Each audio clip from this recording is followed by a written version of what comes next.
brought to you by your local independently owned home hardware or home hardware building center. Homeowners helping homeowners.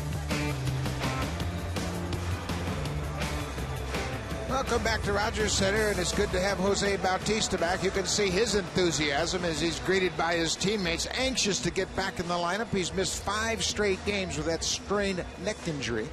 Bautista, the heart and soul of this ball club, and certainly, Alan, they'd love to have his bat back in the lineup. Yeah, in the case of Jose Bautista, I'd say it actually really does start in the clubhouse or maybe before. I think he's the guy that everybody on the team looks to.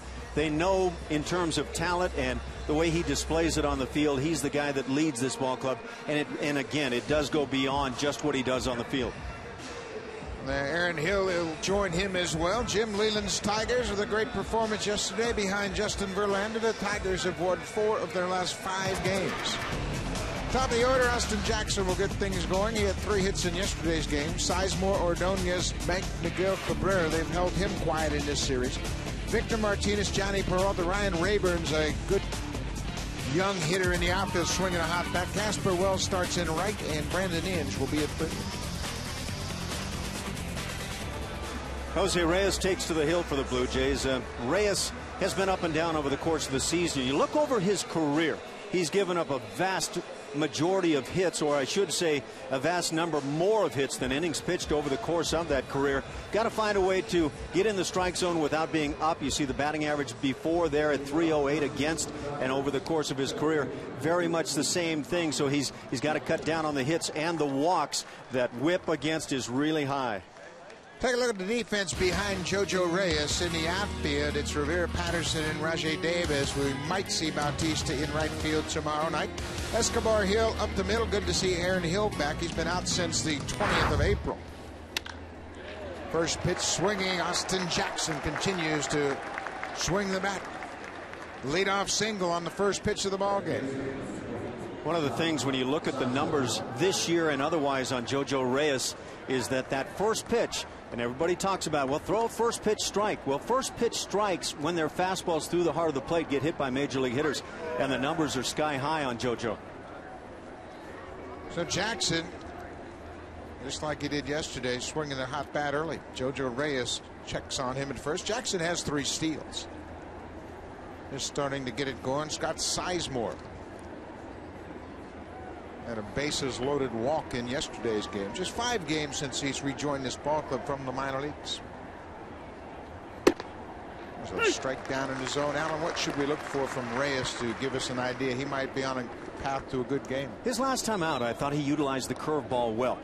And when he does that, bringing it down and getting ahead as often as possible without grooving the plate, then he's got a chance. And he's gotten stronger in a few starts this year as he's gotten past about the 3rd inning. Bounced, and that ball gets away from Aaron Sebia. It scored a wild pitch, and there's another example of JP not really going down to block the breaking ball in the dirt. One thing I would say over my playing days, when a pitcher throws a fastball and just jams it in the dirt, it's awfully tough to get to your knees, so you try to use the chest protector, and it looked like JP attempted that quite well, just couldn't get it done. So runner in scoring position here early in the ball game. It's a ball and a strike to Sizemore.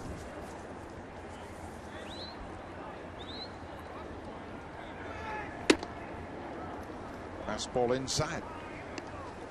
No problem with Reyes in his velocity. He's got good movement on his fastball, but we saw him very effective against Tampa Bay the last time out. 6 innings, just 4 hits allowed, and was indeed in line for the win right up to the 9th inning.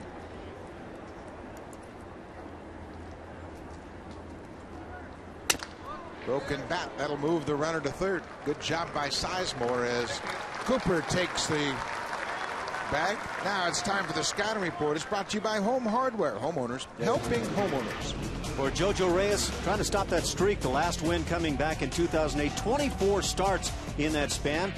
Start to win. The ERA has been improving, but in that span over the last couple of games, he's allowed 6 unearned runs on top of 1 earning there. So maybe not to take it too literally, and too many men on base. Yeah, we go back to the on-base percentage against walks and hits, and it's pretty high.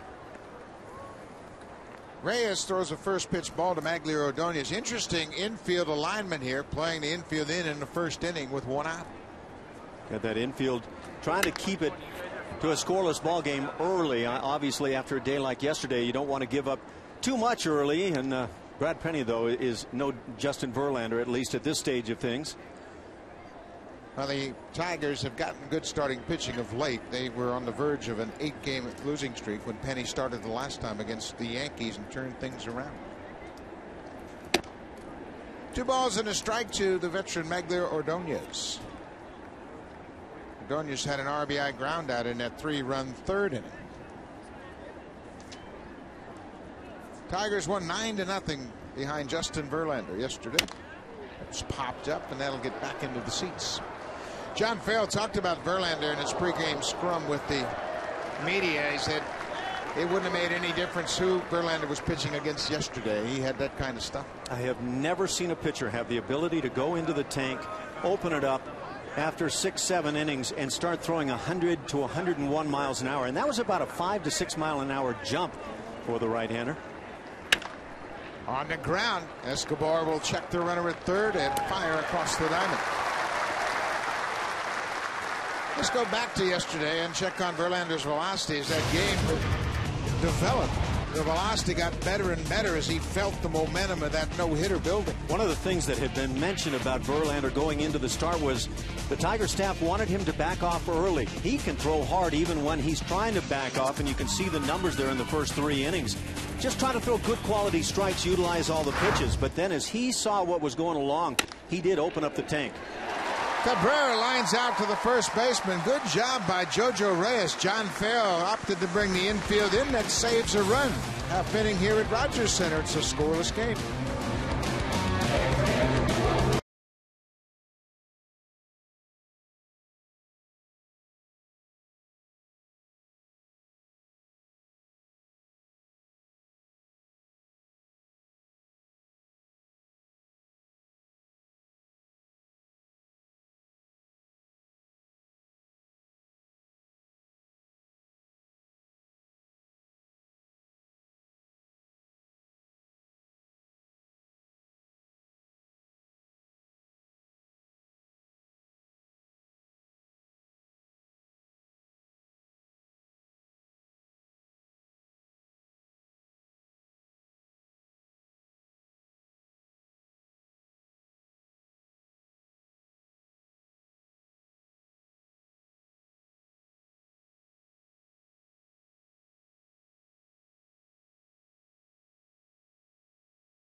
Lineup, and there are 2 great names back in the order for John Farrell: Jose Bautista and Aaron Hill.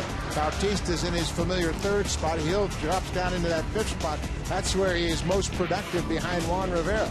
J.P. Arancibia is becoming an integral part of this offense. David Cooper, it's his first start at first base since joining the ball club coming up from AAA Las Vegas. They are set to face big right-hander Brad Penny.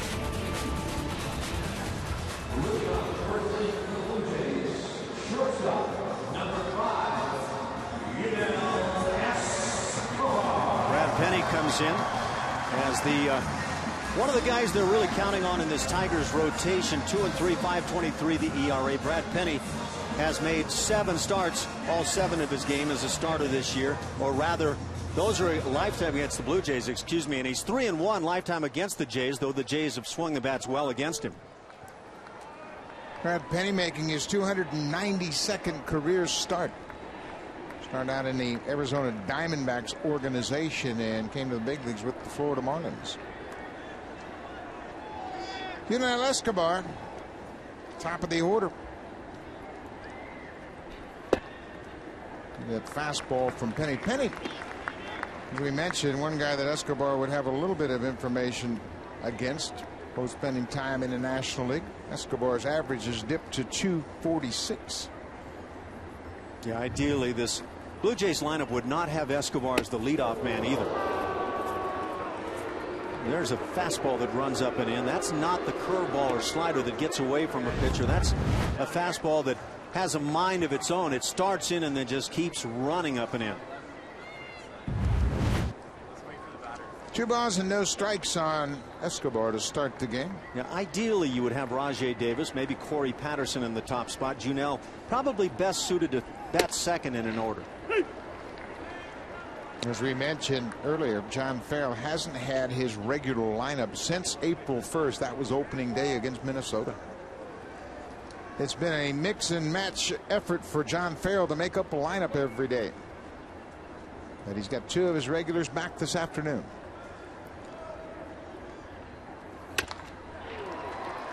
Grounded to second base. Sizemore is there. 1 out. Take a look at the defense behind Brad Penny for the Detroit Tigers. Ryan Rayburn's in left, Austin Jackson in center, and Maglio Ordonez in right field. The veteran Brandon Inge is at third base. Cabrera at first. Up the middle, it's Peralta and Sizemore. Victor Martinez starts behind the plate. Young Alex Avila has been doing the majority of the catching, but Avila gets the day off, and Victor will keep his bat in the lineup, catching Brad Penny.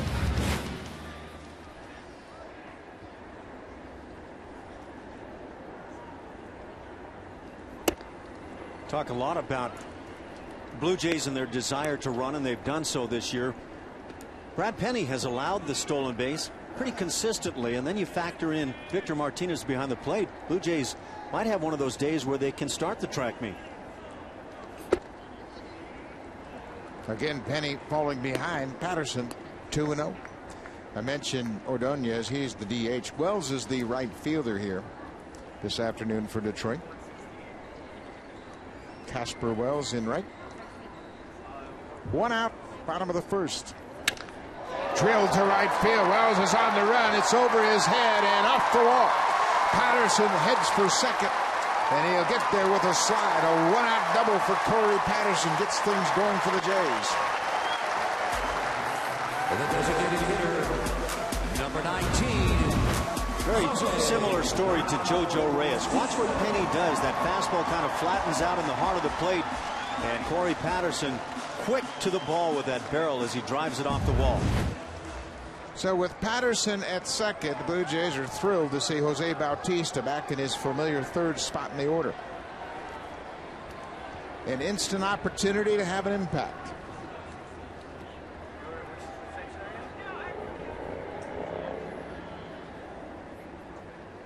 Look at the placement of the catcher back there off the corner. And I think this fastball, which runs back a bit toward the plate, maybe doesn't get the benefit because of where the catcher's setting out there. Martinez maybe not wanting to give in to Bautista at all with first base open.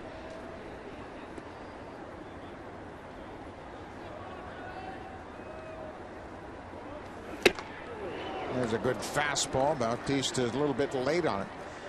Interesting how Victor Martinez waited till Penny was just about ready to deliver the pitch before he slid to the outside. Didn't want to allow Patterson any time to possibly relay location.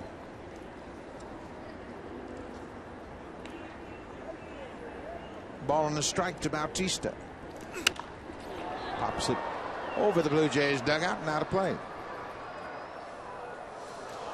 Jose Bautista has missed 5 of the five last games. You can see the difference. Having his bat in the lineup, they score about a run and a half more. They certainly walk more, and that's because he has given so many free passes. But, boy, just his presence, Alan, it makes a difference in this offense. And again, over 33 games, he's missed 8 games. That's huge, about a quarter of the games for the club.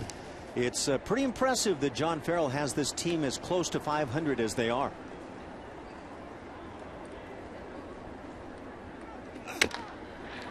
Bouncing ball behind second. Sizemore on the run, throws it in the dirt, and Cabrera scoops it out. Patterson moves to third.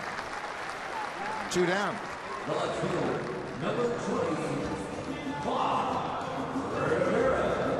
But the Tigers never did give in pitching-wise right there. Try to use the fastball, but sometimes you don't give in even though you're using a fastball, trying to run it off that outside edge, and eventually Bautista had to swing at it.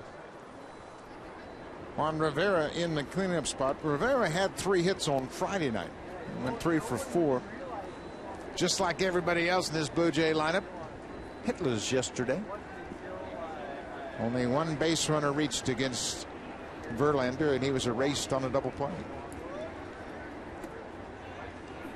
If you're wondering where Adam Lynn is in his normal cleanup spot, he came out of the game yesterday with a stiff lower back. And he is out of the lineup today. John Farrell indicated that it was kind of a day-to-day situation, and Adam Lynn himself said he's kind of treating it like an off day and hopes to be back in the lineup tomorrow. Started to bother him on Friday, and you could really see in his final at bat yesterday, couldn't run. Rivera pops it up, and that'll get into the seats. We mentioned Rivera's 3-hit game on Friday night, something that we have seen a little more frequently from Rivera. He got off to a terrible start with the bat, and then just started to pick it up a little bit.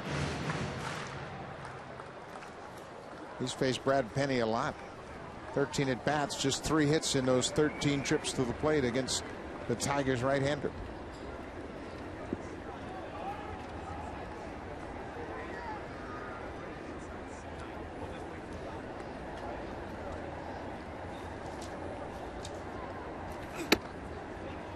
You can hear Penny grunting, trying to bring that fastball, but see very little command of the fastball to this point.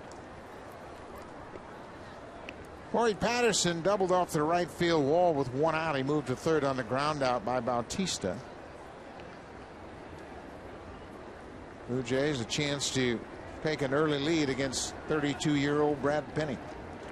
Penny's in his 12th season in the big leagues.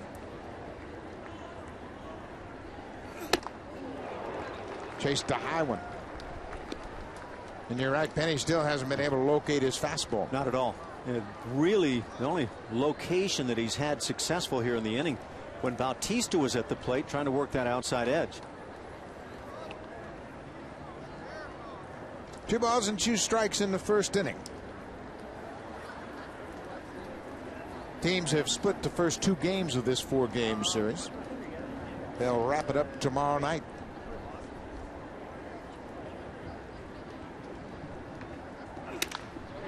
Fly ball left field.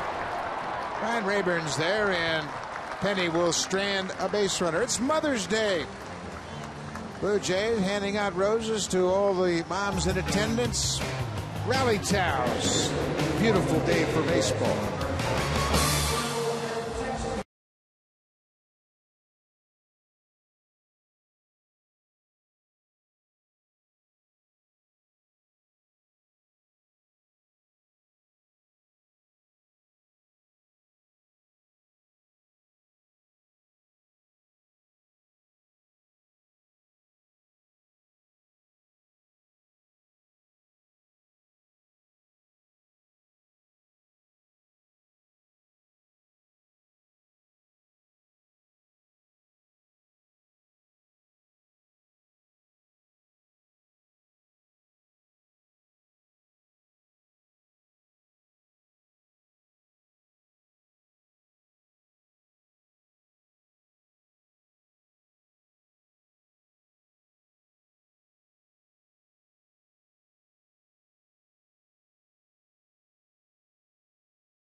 Mother Sandra, and I want to let everybody know that she's the best because she helped me be the man that I am today. Mother's Day, and certainly a lot of mothers in attendance, and oftentimes we talk about fathers and their relationships with the baseball players. But boy, I tell you, you talk to baseball players, and they all talk about their moms taking them to the ball games, and practice, and making sure they have everything they need to play sports. And a lot of moms are being honored today, and rightly so. Yeah, moms get it done, don't they? They sure do, especially with us in baseball, having to travel so much. And then supportive in the years that follow the time they're needed for all the driving and everything that goes on. Victor Martinez in the hole 0-2. Martinez catching today. He's been the DH in the first 2 games of this series.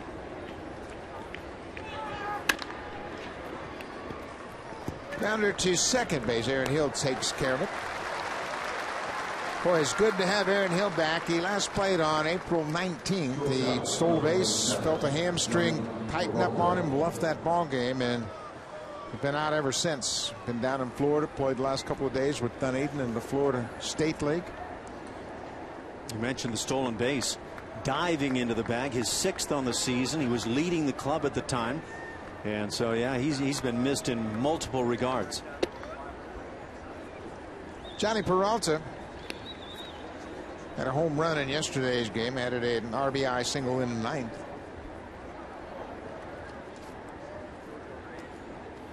Pretty steady bat. Came over to the Tigers after starting his career with the Cleveland Indians.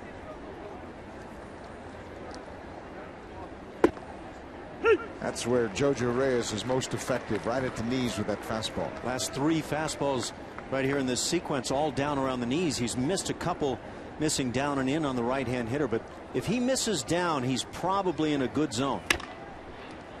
Pulled foul. Peralta couldn't do much with that fastball. You notice the pink bats and the pink wristbands. Some players wearing the pink necklace. That's all to bring awareness for breast cancer. Baseball's done a great job in North America. On Mother's Day, those bats will be auctioned off. Opportunity to make a donation to a great foundation, and you see everybody involved in pink gloves, pink bats. Lots of pink at the ballpark.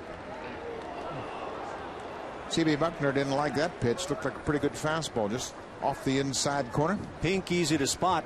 Black maybe not. That black edge. 3-2. Peralta stays alive.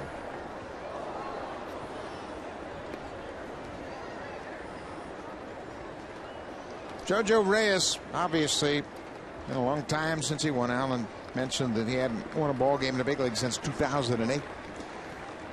Came over in a deal with the Atlanta Braves along with Yunel Escobar for Alex Gonzalez.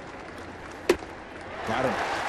Peralta goes upstairs, chases that fastball up and away. First strikeout of the afternoon for Jojo Reyes. Reyes had 4 in his most recent start. 6 innings of well-pitched ball at Tampa Bay. Maybe not the location he wanted. Then again, it might have been. Sometimes that strikeout is desired with the high heat.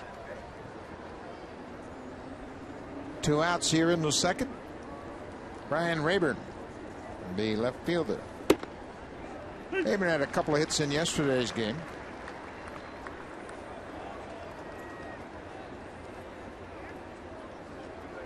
Decent production with 14 ribbies in 32 games. This time he pops it up. David Cooper over near the warning track, lost it for a minute and then hung with it and was able to make a catch. Battling that sun, he's got the sunglasses on. Jojo Reyes has had a good start to his ball game.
and thank you for all you've done for me. Your hard work has always been instilled in me, and that's why I am where I am today. I love you. Great message on Mother's Day from the Blue Jays catcher to his mom. JP is scheduled to bat second in this inning, and all the pink around the ballpark. And how about Brennan Bosch? I love those shoes. Somebody's got to come up with pink shades, don't they? Oh, yeah. Yeah. But those are the hottest shoes in the ballpark today. Brennan Bosch, the young outfielder for the Tigers. I got to find some of those. I'd wear golf shoes like that, wouldn't you? With a nice suit? That'd look nice, wouldn't it? But I love pink. Aaron Hill in his first at bat since coming off the disabled list takes a first pitch strike with a lot of run on that penny fastball. As it runs right back through the heart of the plate, maybe a pitch that Aaron's second guessing taking.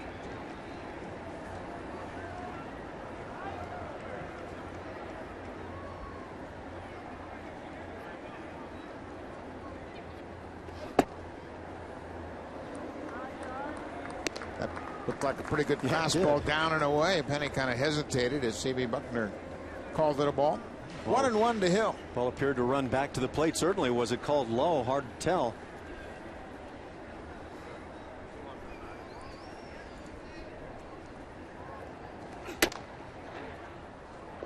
Penny just trying to get comfortable with his fastball, trying to find out how he's going to locate that pitch. Get a sense as maybe why Martinez has been setting up so far off the outside edge on right-hand hitters, anticipating that run back to the plate. Slides to the outside again. Ball is popped up down the right field line in foul ground. Cabrera makes the catch. Good effort.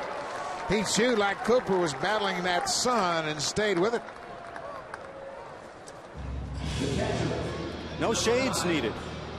There's a player that knows how to deal with the sun. Not an easy play once you're turning your back to home plate, and then I don't know if he had any thoughts about the stands creeping up on him, but that is nice. Good hand-eye coordination. One out now for JP Arencibia. Arencibia was the only base runner to reach against Justin Verlander yesterday. Had a 12-pitch at bat and worked him for the walk. It's the only thing that kept Verlander from a perfect game. And he complimented Arencibia after the game for putting up such a tough fight in that at bat. Doc called it a professional at bat, and that it was.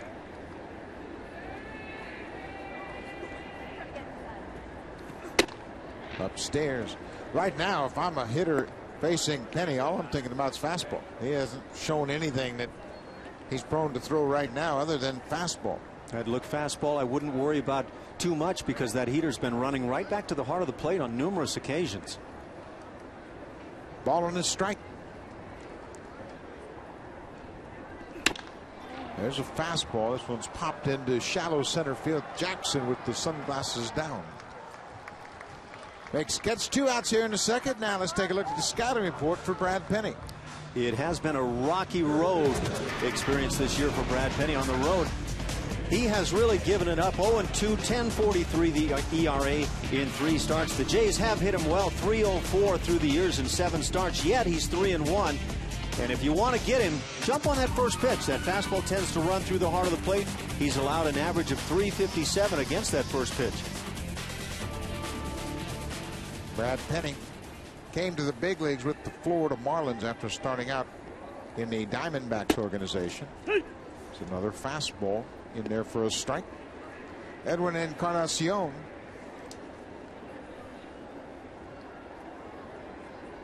had a hit in his final at bat on Friday night. Had a 1-for-4 in the opener. Pops this ball back. Brad Penny was traded from Arizona to the Florida Marlins July of 1999. Abraham Nunez, Vladimir Nunez with Penny in exchange for Matt Manti, the hard-throwing reliever. And then Penny was part of that great World Series club 2003.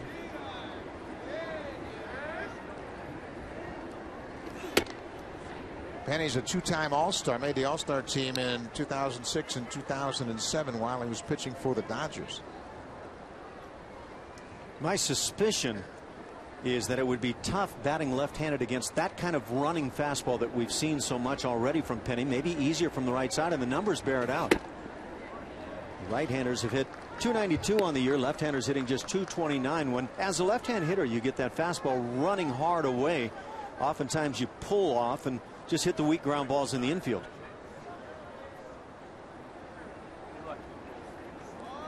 Two balls and two strikes, two outs here in the second. Ball was popped behind home plate. Martinez had a tough time locating it. Yeah, it's an easy game. Just bring your glove. You can talk to anybody you want. See, now that's a modern fan right there. He can multitask. He's talking on the phone, probably ordering a little dinner reservation tonight, saying, oh, hold on a minute. I got a pop-up I got to catch. Might have messed up the email going on at the time. Yeah. Sell, sell, sell. 2-2, two outs. Drill down the left field line. That'll get down for a base hit and go all the way to the wall. Encarnacion quickly around first. Here's the throw from Rayburn. Not in time. A two-out double for Edwin Encarnacion, his 11th. About to say, he's been all about the double this year. Still looking for that first home run, but as he stings that fastball right here, you can see a little bit of what we were talking about, how that heater runs back to the plate. And he just jumps into the barrel zone of the bat. Encarnacion looking for his first home run, but doubles have not been a problem. He's in scoring position now with two outs for David Cooper. Cooper making his first start at first base. Fastball on the corner.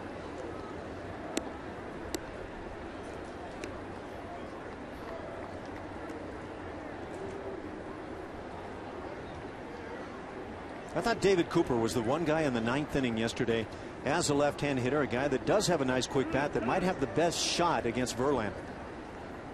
He popped up to second base, first out of the ninth. When Rajay Davis got to the plate, that slider of Verlander had eaten him up throughout the day, and you could just sense that Verlander, who could throw probably the fastball or slider and get it by, turned to the slider and pretty much adios. Cooper lifts it down the left side. Rayburn on the run. Ball carrying into the corner, and it's back into the seats. Boy, Rayburn maintained his focus, and he just ran himself right into that wall as he ran out of room. I wonder every time Rayburn goes back on a ball now, is he concerned about the ball clanking off his glove and going out? Had that happen to him earlier. Miguel Olivo hit a ball in Detroit, Comerica Park. Rayburn going back reached up over his head as he was getting close to the wall, hit off his glove and bounced out of the ballpark. Saw that he had a ball a few days later very similar. He never quite got to it as the ball flew over his head. 0-2 to Cooper. Tried to get that comeback fastball on the inside corner and missed.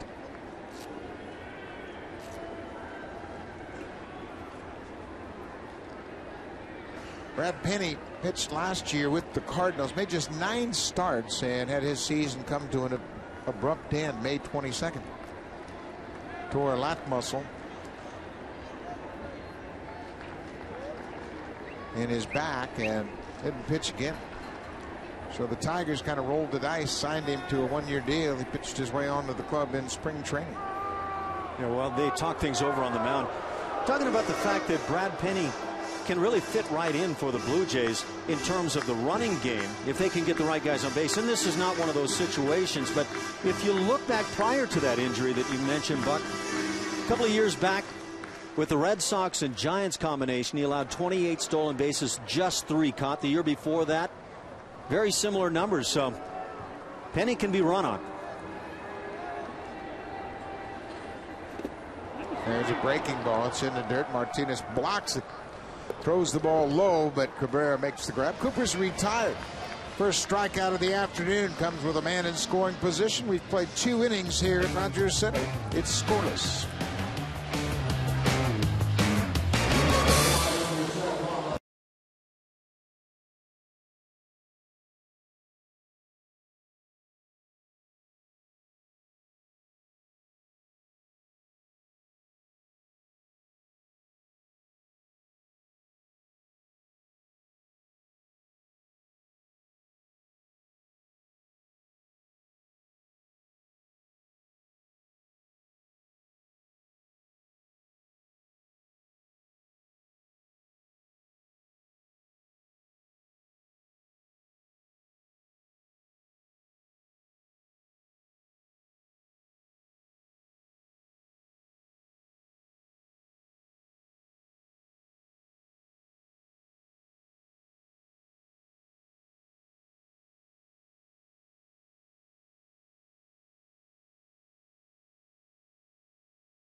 Just on TV, you can always get the game on Sportsnet Radio The Fan or fan590.com and across Canada on the Blue Jays Radio Network.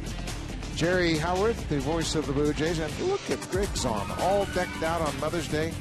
Mother's Day apparently brings out the best in Zani. Well, of course, he's got a lot of good going on all the time. Miguel Cabrera makes a very happy fan as he tosses that ball into the seats. Everybody's in a good spirit here on Mother's Day. Scoreless ball game. There's 3 hits in the game. Casper Wells cuts on the pitch and pops it into foul territory. Carlos Schoen calling for it. 1 out here in the 3rd. These quick outs, always good ones for anybody, but I think especially for a guy like Jojo Reyes, who can see pitch counts mount early in ball games and wind up running himself basically out of the game after about 5, maybe 6 max innings. I think one thing pitchers have a tendency to do is give hitters way too much credit. 1 pitch, 2 outs here with Inns lining out to Patterson. You can get in those stretches where you can bring that first pitch fastball and get quick outs. There are other times, and you look through stats overall around the major leagues, first pitch can be a real good spot for a lot of hitters because they'll look fastball, get fastball, and drive it. Most major league hitters can handle the heater. 2 outs here in the 3rd inning. Austin Jackson cut on the first pitch, his first time up, and singled to left.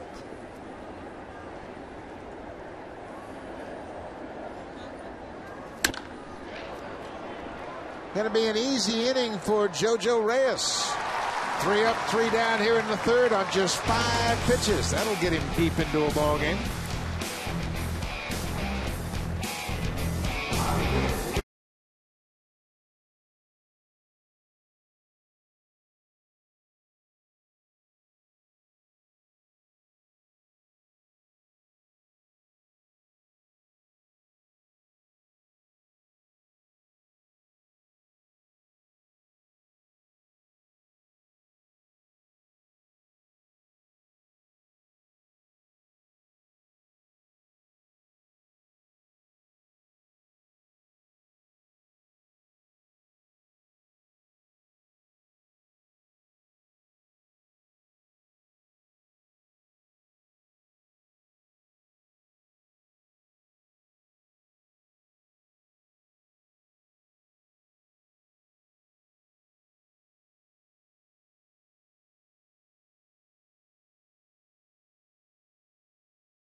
I'm Ricky Romero with Toronto Blue Jays. Just want to wish my mom a happy Mother's Day. Mama, I love you. Thank you for everything. Ricky Romero and his mother Sandra. Sandra's out in California, and Ricky Romero has a great relationship with his family. And he was out today honoring the mothers, handing out roses as they came into Rogers Center. He and Kyle Drabeck manned one of the gates, and several players were there to make sure that everybody received a rose as they made their way into Rogers Center here on Mother's Day. See Brandon Morrow there as well. Can you imagine coming into the ballpark, young kid right there, kids, mom, everybody getting to run into these guys. That's a nice welcoming party. Look at Kyle. He handed that kid to the little boy and said, "Here, give this to your mom. This is what you're supposed to do." I'm going to make you look good today, kid. Rajai Davis, the number 9 hitter, set to lead off the 3rd inning in this scoreless ball game. Cuts on the first pitch and drills it into center field. A base hit. You know that the Blue Jay hitters are thinking, thank goodness it's Brad Penny today and not another Justin Verlander out there. And it's got to be a challenge for Penny after Verlander pitched nearly a perfect game yesterday. And it's not a slam against Penny at all, but boy, the stuff that Verlander was featuring was unhittable, obviously. Penny's throwing hard, low 90s, and he jams Rajai Davis in the process here, running it up and in. But it's a drastic difference from what everybody saw yesterday with Verlander. So Davis is aboard. Now we'll see if he feels comfortable against Penny, and Penny's going to check on him. Brad Penny's only had 1 steal attempt against him this year.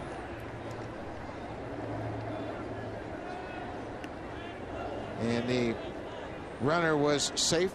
Victor Martinez just 1 for 4 throwing out base runners. There, Davis had a break, took a big step towards second.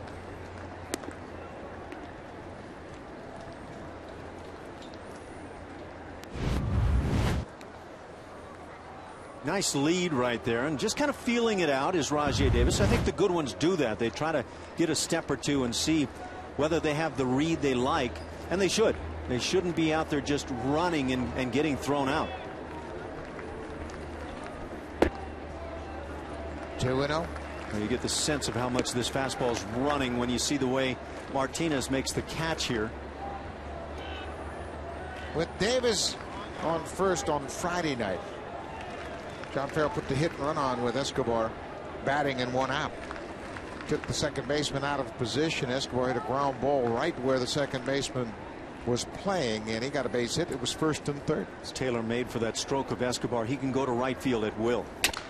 On the ground, base hit through the infield. First and second, nobody out here in the third. Let's check in with Jamie Campbell for this update. Center fielder, number 16, Corey Patterson.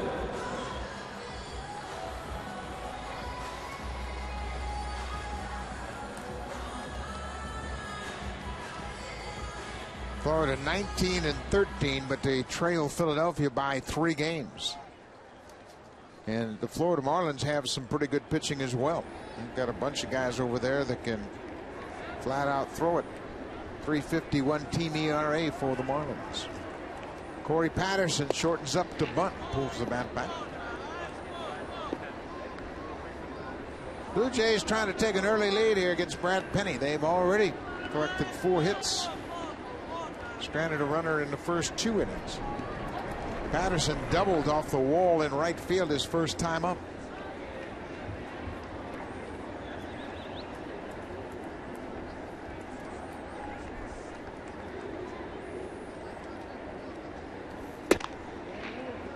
Two balls and no strikes. Now Victor Martinez is going to go out and talk to Brad Penny. You can see Brad Penny trying to take some different looks, different timing with the runner at second base. A guy that certainly can run. Brian Butterfield, the third base coach, going through the signs for Patterson and the 2 runners on base. Boy, that's a welcome sight for the Blue Jays. Jose Bautista on deck. And base runners on. Love to be able to say that every game the remainder of the year as well for Aaron Hill.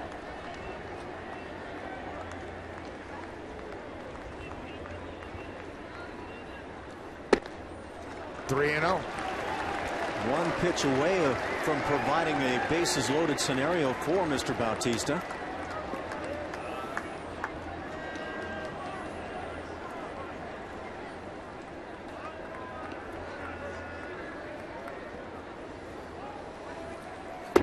There's a strike right down the middle. 3-1 to Corey Patterson. No score here in the third. First two batters in this inning have both singled. Davis at second, Escobar at first.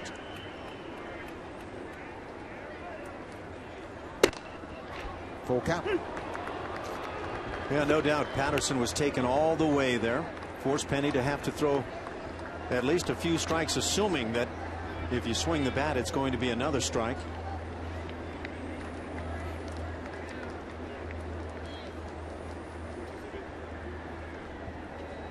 Patterson hit a fastball off of Penny in his first at bat.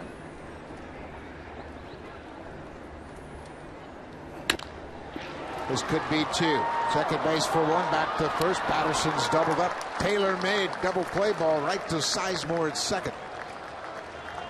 Johnny Peralta with quick pivot around the bag. Yeah, that's just setting it up perfectly. Not only the ground ball hit to the right of the second baseman, but then it brings him close enough to the bag where he can provide the little underhand feed, and that's just giving your shortstop a great shot to complete things. So with Davis at third and 2 outs, Penny will deal with Jose Bautista. And probably gingerly.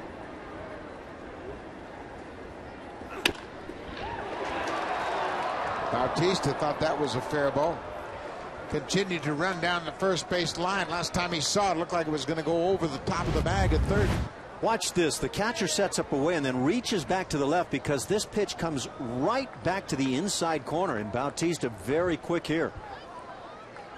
Jerry Meals down at third, called it foul. See where that ball winds up on the inside edge. That is not what Martinez wanted.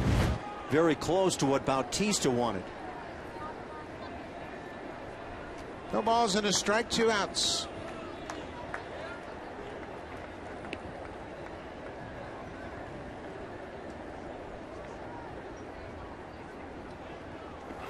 Way outside. That time he got it outside. Penny's a veteran, obviously. We mentioned he's in his 12th season, and there's not a whole lot of panic in his approach. Just trying to meticulously think his way through this at bat. Juan Rivera is on deck, a right-handed hitter.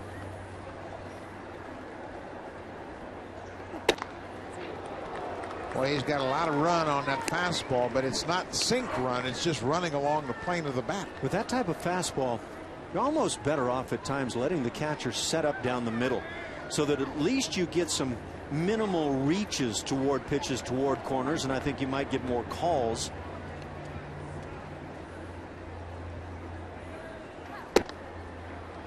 Three and 1.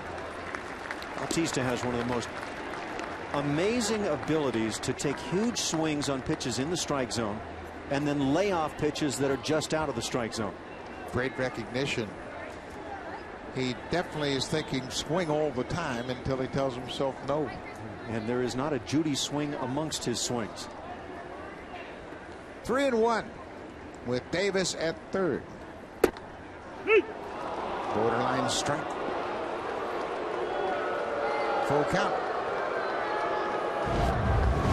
That's a pretty good pitcher's pitch. Now Jose Bautista doesn't like it, maybe bottom of the knees at best, but I think that's at best what Penny wanted. He would have been willing to pass Bautista on down to first. 3 and 2, 2 outs. Scoreless game here in the bottom of the third inning. Drilled to left field. You can forget about this one. Jose Bautista, 2-run homer, number 10.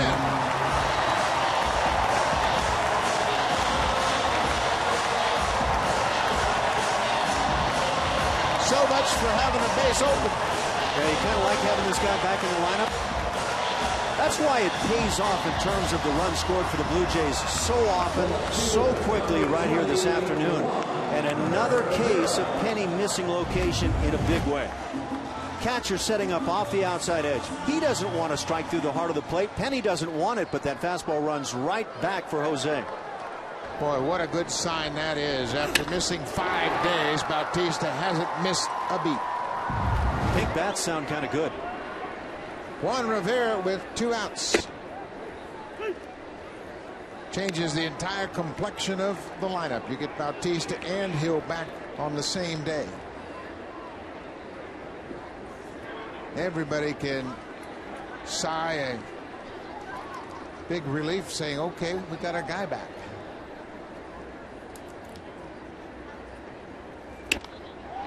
Rivera got jammed. That ball will hang up for Rayburn over near the foul line. Blue Jays are retired here in the 3rd, but they get 3 hits and a dramatic line drive 2-run home run to the facing of the second deck. Jose Bautista has put the Jays out in front 2-0.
Home run, and you can see when the Jays homer, they're a much better ball club. 14-8 without a home run, just 1-10, and the presence of that home run bat certainly makes everybody feel more confident in that Jays dugout. I'd like to see that number on all clubs around the major leagues. I would imagine it's rather similar.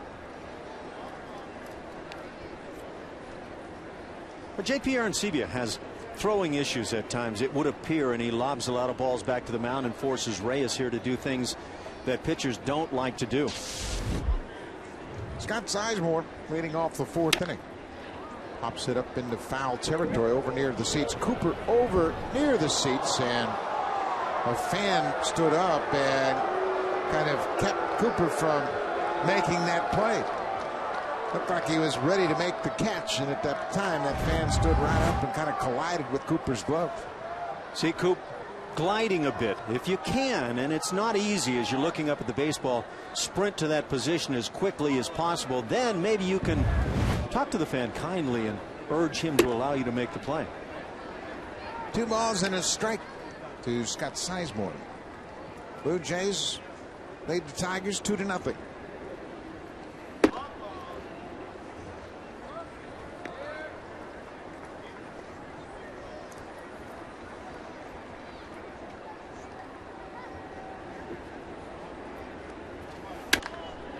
Another pop back out of play. You can see how the Tiger hitters are kind of reacting to that fastball. A little bit late on Reyes' fastball, even though it doesn't light up the radar gun. It's got a little quickness to it. Low 90s. It's a good arm for a left-hander, and you can understand why, even with the difficult numbers he's had through the years, that he's still pitching in the big leagues. But yeah, they have been tardy. Leadoff walk issued to Scott Sizemore, and that's one thing you want to avoid when you're looking at the middle of this order. Ordonez, Cabrera, and Victor Martinez. They are a tough part of the order, and don't buy into that 174 average for Ordonez. He's always a threat. And Cabrera looks on deck. Ordonez late on that fastball. Kind of looked like an intentional swing toward right field. A hitter that's scuffling, a guy that's been a great hitter through his career, maybe trying to straighten things out by going the other way.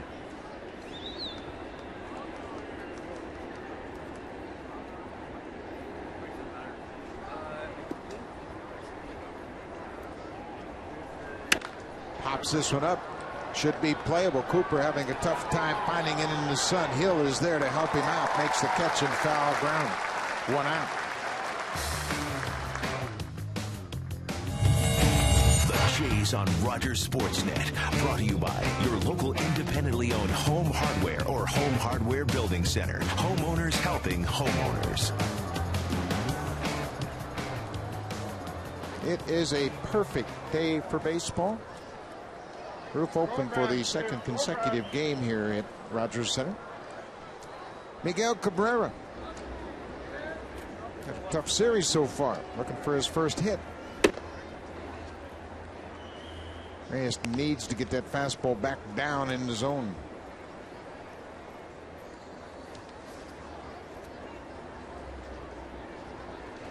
Cabrera 0 for 6 with 3 walks. 0 for 7 with the liner in the first. Good trip by Aaron Sebia. He threw 2 pitches basically in the same area up out of the zone, and he's flirting with danger. Yeah, you don't want to get behind at all to Miguel Cabrera. You look at the numbers on Jojo Reyes, and we've talked about his tendency to have a lot of base runners. That on-base percentage against this year at .382 over his career. Just a few points different, .379. So he has had to deal with base runners throughout the career. More hits than innings by a wide margin, and a lot of walks to go with it. Big swing and a miss from Cabrera. Sometimes high heat can pay off, but you don't want to live there too often at 92. Yeah, when Verlander goes upstairs at 98 to 101, it's a different story. That is another story. That's an elevator that's hard to get to the top of.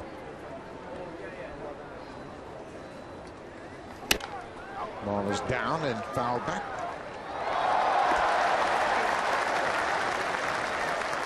Two-two count to Miguel Cabrera, big first baseman, batting with 1 out here in the 4th.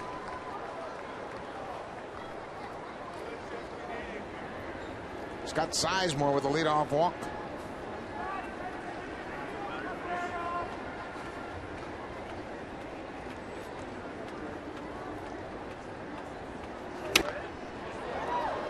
Boy, Cabrera's having trouble with that inside fastball.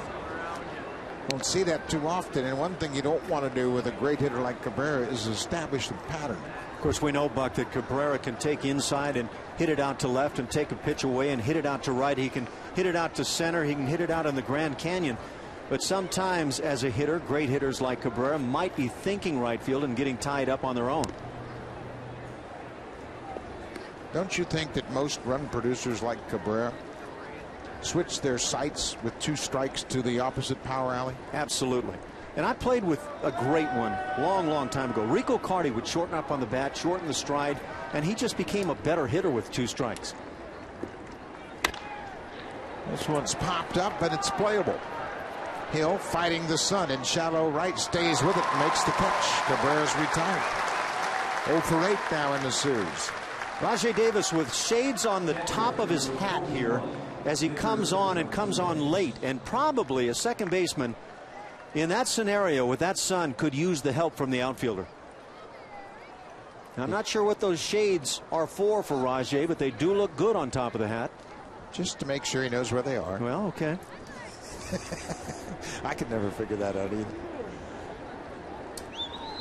2 outs. You never had to worry about it. As a catcher, we were grinding dirt on our face.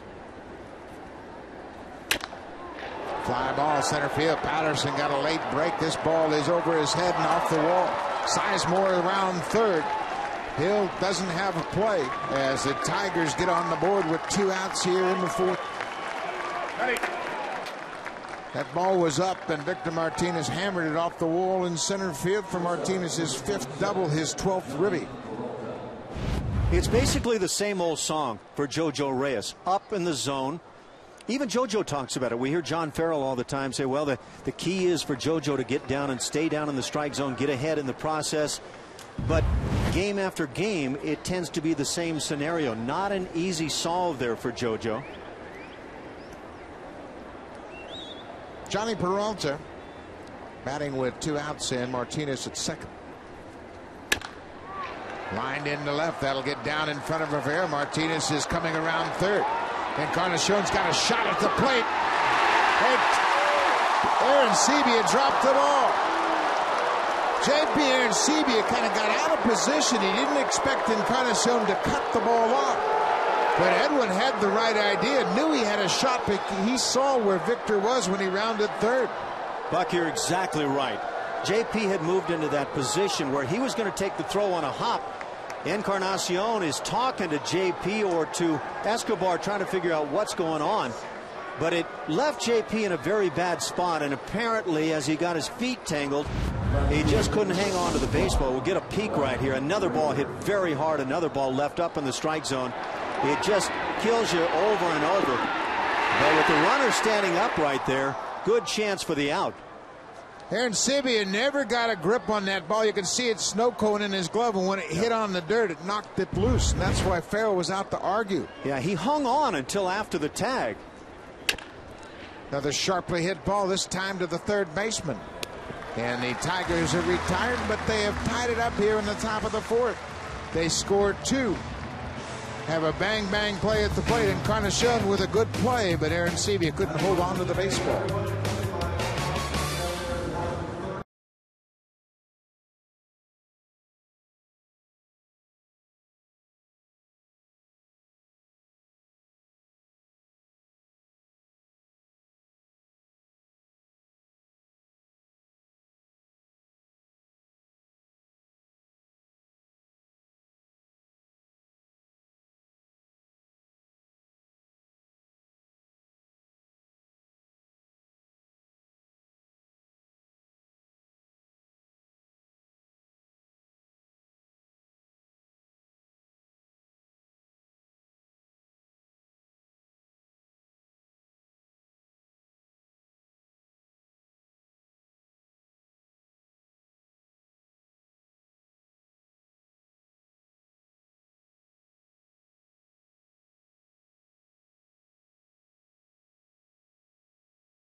And Escobar was calling the directions. Watch Escobar, top of your screen. He's hollering for Encarnacion to go to the plate. They've got a shot at Martinez. Question is, what was Arencibia saying at the time? Was he saying nothing to let the throw come through? And there you see J.P. anticipating the throw, but the throw from Encarnacion not favorable in terms of J.P. being able to make a good clean catch and apply the tag. Just one of those plays, very unfortunate for the Blue Jays because they had their man. Encarnacion knew the ball wasn't going to carry all the way to home, so he cut it. And then with the aid of Escobar behind him, knew they had a shot at Martinez. But it's all tied up at 2. Aaron Hill popped up his first time. One of the things you do on certain teams, and I don't know if it's the case on this team, where the catcher says nothing, it means throw comes through. If he hollers out relay, for example, cut it and throw to the plate. It's so difficult anymore because there's so much noise in ballparks that most teams holler 4-4-4, and you can see there's still communication going on the bench between the third baseman and the shortstop. And Encarnacion's upset. They had Martinez at the plate. They just couldn't put the tag on and hold on to the baseball. 2 balls and a strike to Aaron Hill. they did have it. If you ever put on that catcher's mitt and then take a throw like Aaron Sebia tried to deal with down around the dirt and from the knees on top of that, and then reach back, apply the tag, it's tough to hang on.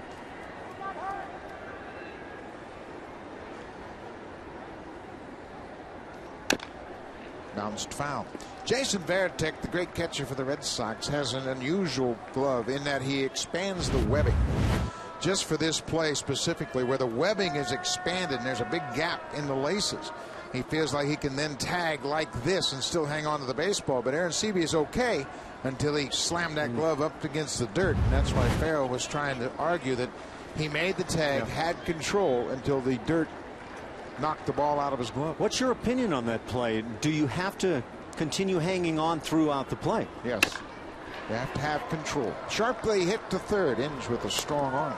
Hill's retired. Yeah, that would be my opinion as well. And if John Farrell's argument was based on that, it probably was ill-founded.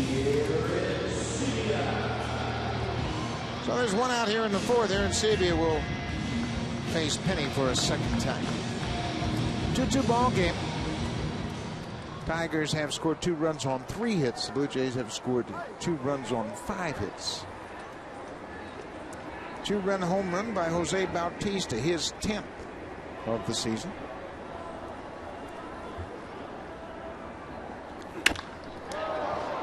Fly ball. Casper Wells, he has his sunglasses on and he makes the catch. 2 outs. One thing I love about Brad Penny, he works quickly. He didn't mess around at all. Just keeps pumping that fastball, taking his chances. It didn't work very well with Bautista, but on the other guys, on the whole, it has worked. You saw another swing on the high heat here by Aaron Sebia.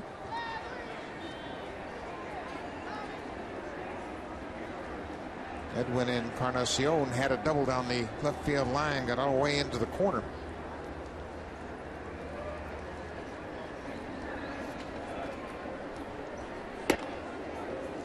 One of the few breaking balls we have seen from Penny was up out of the zone.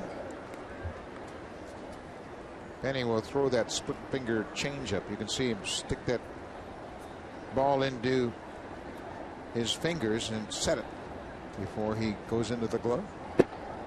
Another breaking ball. And for the fans that maybe don't understand, well, why would you set it for that pitch? Because that's the most difficult one to go to, and you'd be able to potentially see that as a hitter. But moving away from that back to the fastball or curveball, for example, much easier to do. 2-0. Fastball on the corner.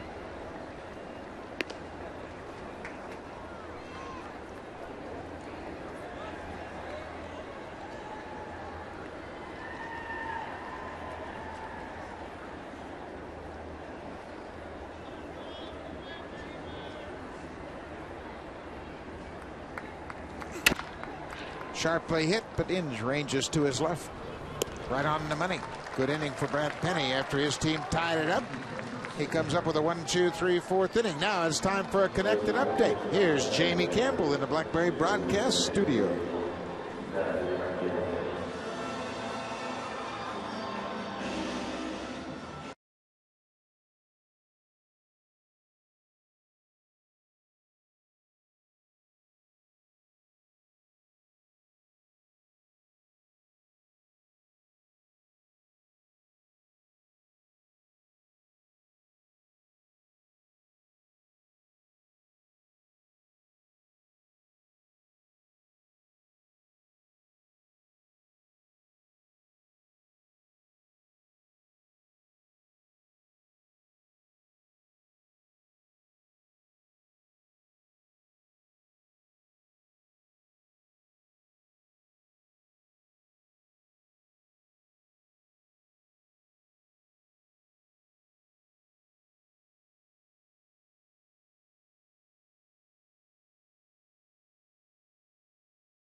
Well, starting at 6:30 p.m. Eastern Time on Rogers Sportsnet, it'll be the live charity broadcast auction for the Jays Care Foundation. Our own Ivanka Osmak will be here to host, and there'll be 9 one-of-a-kind baseball-themed packages. They're available for bids by the fans. Some of the great trips include spring training trips, trip to Boston, and watch the Blue Jays take on the Red Sox. So for full details on the packages, visit bluejays.com/broadcast auction. There's a broken bat base hit off the bat of Casper Wells, and that's one of those pink bats that now probably provide 2 auction items, the handle and the barrel. Which end of the bat do you prefer? Look at this. Fastball gets in on the hands. There goes the barrel, and sometimes that can distract the infielders. But right here it appeared the ball had split short and third pretty well. Leadoff single for the number 8 hitter. Brandon Inge, the third baseman.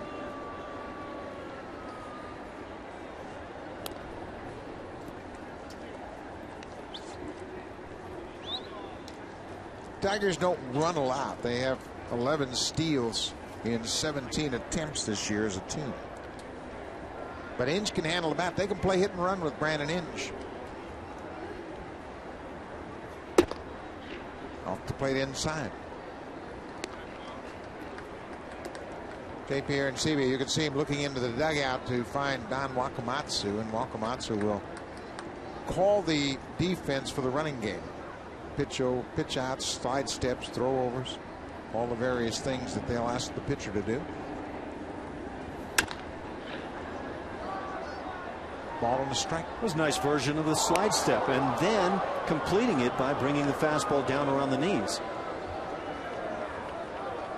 That slide step's an interesting weapon, and the guys that are really adept at using that slide step will throw slide step changeups, which really is confusing to hitters, because most of the time you're thinking slide step, he wants to get quick to the plate, he's going to throw a fastball.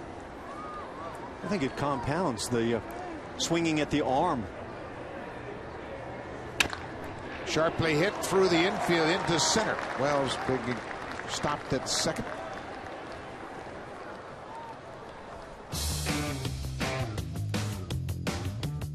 It's Canada's best-selling car 13 years in a row. Honda, the official vehicle of the Toronto Blue Jays. CN Tower high above Rogers Center on a beautiful blue sky day with a couple of fluffy clouds around. Tigers are threatening here with nobody out into 5th. Back-to-back singles. Now back to the top of the order. Austin Jackson has hit the ball sharply twice. Blue Jays at the corners looking for the bunt.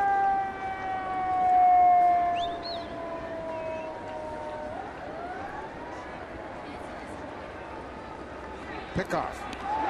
Wow. Pretty close at second. Escobar with a quick tag. Tag Wells high on the shoulder. That's a good throw from JoJo. Giving his shortstop a shot to glove it. The ball has no chance of hitting the runner coming in. Good timing between the two, and that is close. Dale Scott, the umpire at second, turns and watches the action, and looks like he got it right. Jackson squares around, bunts it. They got a shot at third base. In time. Good play by JoJo Reyes. Makes it easier when you got a left-handed pitcher. The momentum is taking him right to that bag at third. You get that catcher calling right away, third, but you've got to get a quick reaction throw, and I think Reyes took too much time, and I think Jim Leland has good reason for an argument that he's pursuing at third base. Let's take a look and see if the camera agrees. Reyes gets on it, then a little bit of time taken, and it looks to me like the runner beats the throw. This will be a good angle there. The throw on the way.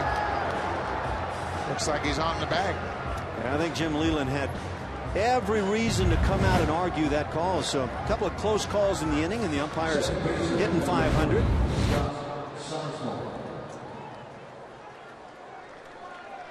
Reyes with a little bit of a wind-up before he threw that ball to third. You find that, Buck, as a catcher, you immediately say you want a particular base, but then that pitcher kind of goes into that wind-up mode, like you mentioned. Sometimes trying to throw it too hard instead of unloading quickly. One out now. Double play is in order for Scott Sizemore. Takes a first pitch strike.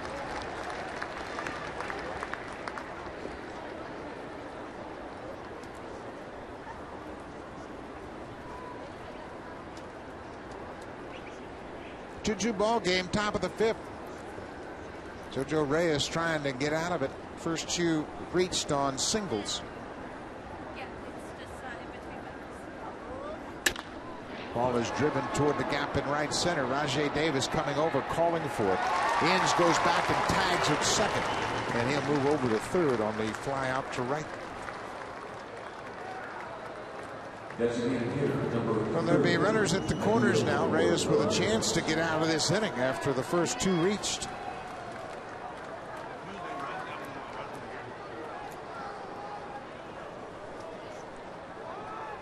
Ordonez is 0 for 2.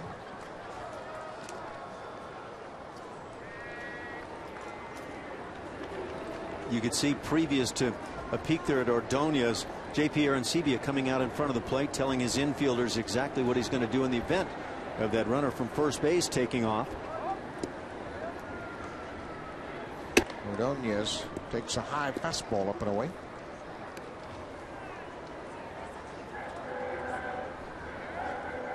Pretty good base runners on the corners for the Tigers, so they could at some point decide to send Austin Jackson and maybe pick up a run from Inge. 2-0. That's how you shut that running game down, in my estimation. Quick to the plate. If you look at pitchers like Ricky Romero, who have that ability to be quick to the plate, look at the overall numbers in terms of stolen bases and caught stealing, and you'll see very small numbers. Teams just shut down running games. And then we were back at it at nothing. Another pop-up. Cooper makes the catch. Reyes indeed gets out of the inning. The first 2 reach on back-to-back singles, but he strands a pair. Beautiful afternoon at Rogers Center. Kids having a great time on Mother's Day. We are tied at 2, middle of the 5th.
Kyle Drabeck. Just wanted to wish my mom Christy a happy Mother's Day, and I love you for always taking care of me when Doug wasn't around.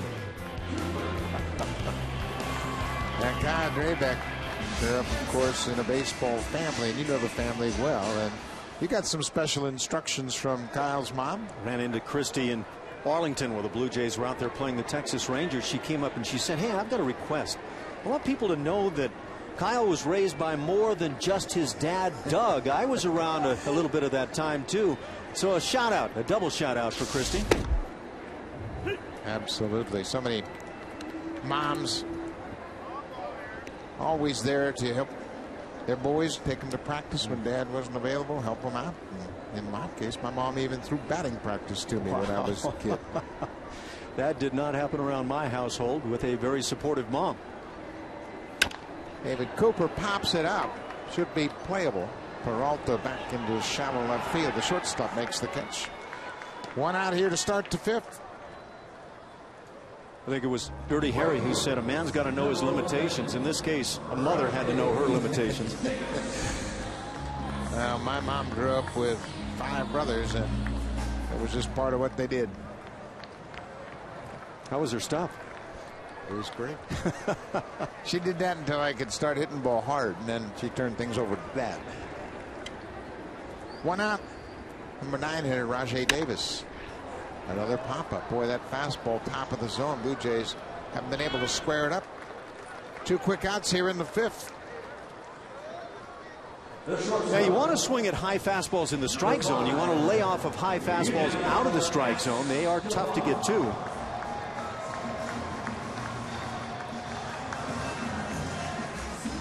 So back to the top of the order in this 2-2 tie. Escobar had a single his last time up, pulled it through left side of the infield.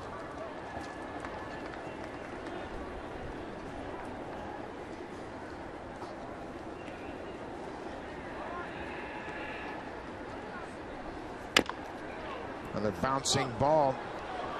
That's a foul ball. C.B. Buckner, the home plate umpire, waited to see where Inge was going to make contact with that baseball, and he's got the call until the ball passes third. It's always been an intriguing call for me because a lot of times that home plate umpire will get shielded a bit by the catcher and the hitter. In this case, a perfect call, and Brandon Inge really did everything he could, moving the body away and dropping that glove where you could see it very clearly in relation to that line.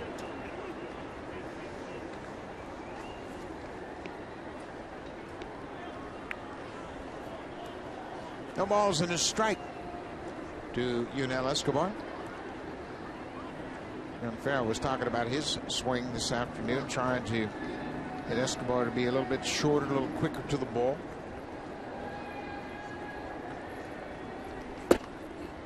Just off the plate. I always felt that hitters who had the ability to go the other way in a natural fashion would have shorter hitting slumps, and I think Escobar is one of those guys I feel that can go to right field extremely well, and therefore the length of this struggle now for Escobar is a bit surprising to me.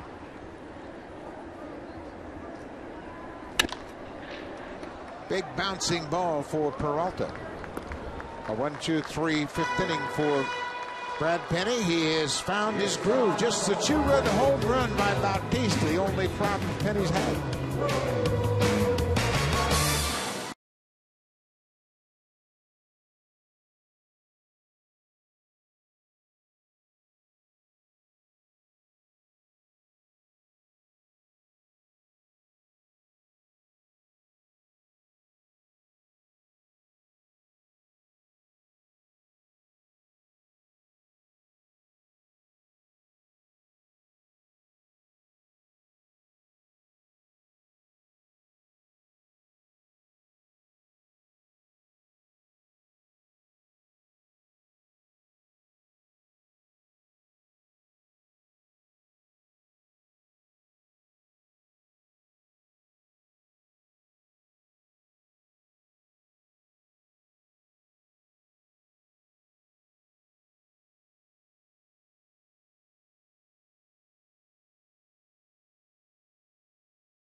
Not a surprise that the lines for the 2 starting pitchers are eerily similar.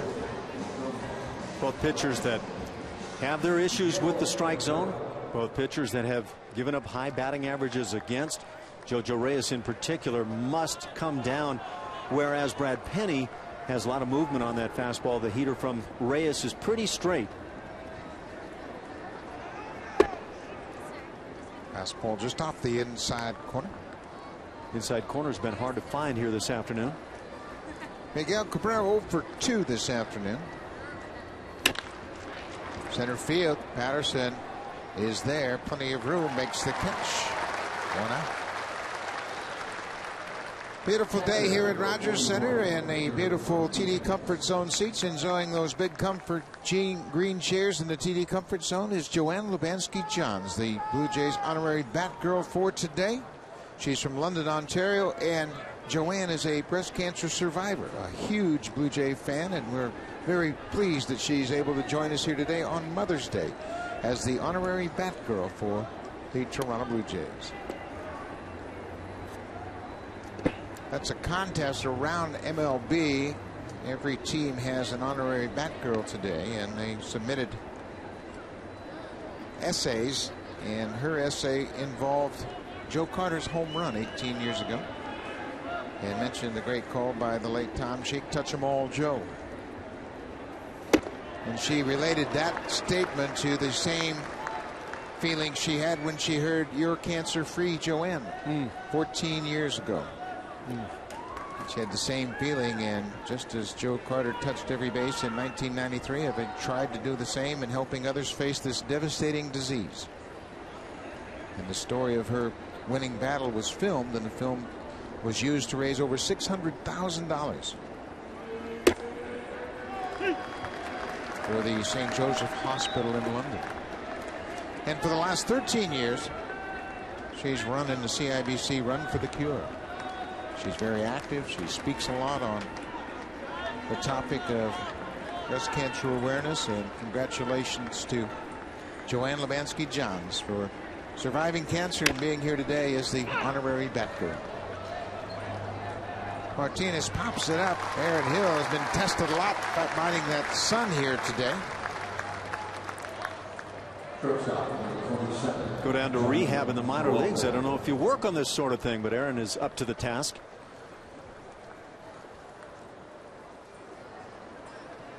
2 quick outs here in the 6th. Johnny Peralta has singled and struck out.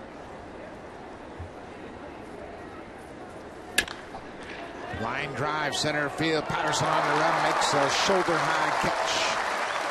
3 up, 3 down inning. Jojo Reyes, just 7 pitches, is in command of his fastball.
This is Corey Patterson. I just want to wish my mom a happy Mother's Day.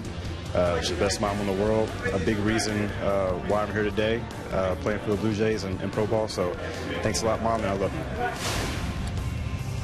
Corey's mom, Caroline, lives in Georgia, and both Corey and his brother Eric playing Major League Baseball. And I asked Corey about his mom, and he said, you know, she always pushed us to concentrate on academics, and that gave us a great sense of discipline and helped us in our athletic endeavors. But A chance for the ball players to thank their moms here today on Mother's Day. And nicely and maturely done by Corey Patterson and the others that have spoken up to this point. It's really nice to hear from the guys. So Patterson's had a double. Came back in the first inning. Also hit into a double play. It's a 2-2 ball game. Both pitchers have settled in very effectively here in the middle innings.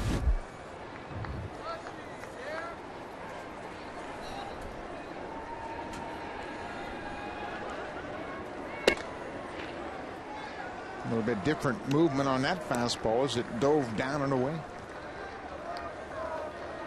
Penny's retired 7 straight after the Bautista home run.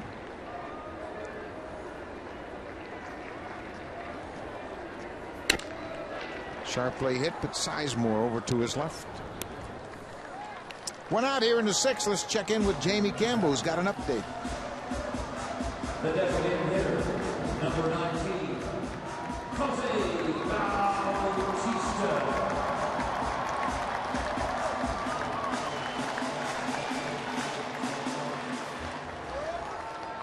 Two teams off to pretty good starts in their season. Kansas City 4.5 back of the Cleveland Indians in second place in the AL Central. They just called up one of the rising prospects in Eric Hosmer, first baseman from the minor leagues.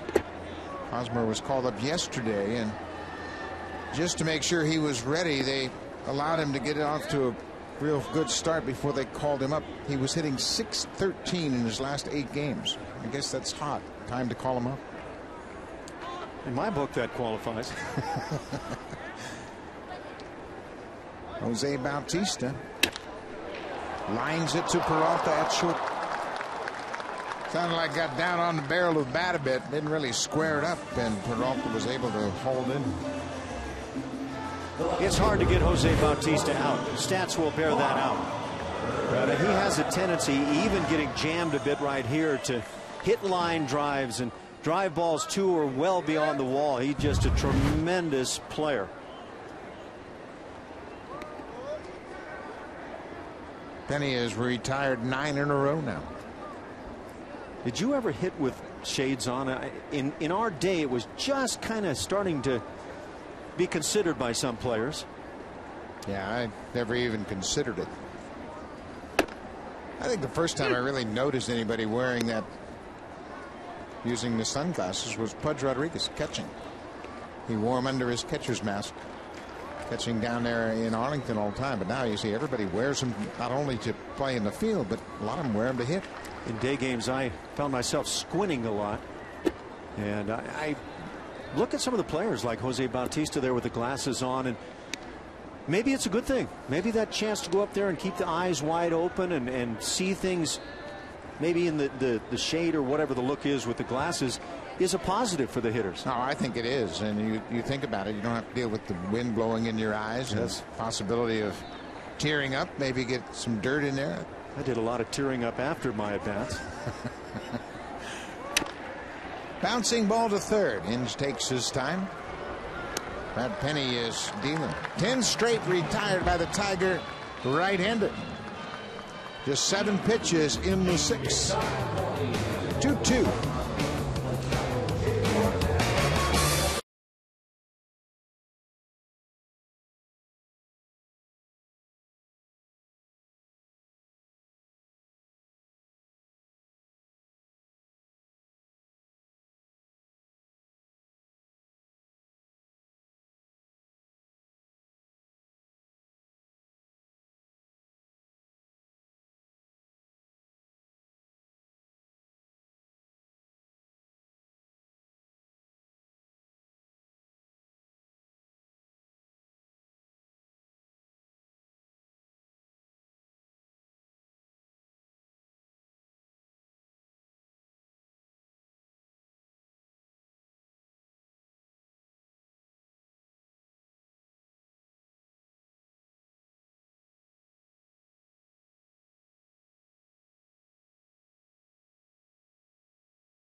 Texas Ranger team, doing a good job driving in runs. Join Bob McCown every weekday at 4 p.m. Eastern Time to 7 p.m.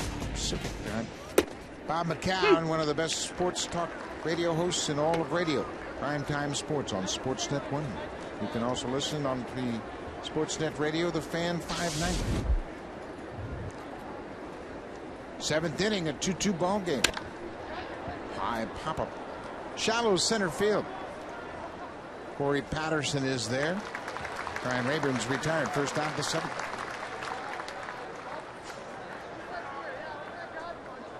Both pitchers doing a good job in the middle part of this ball game.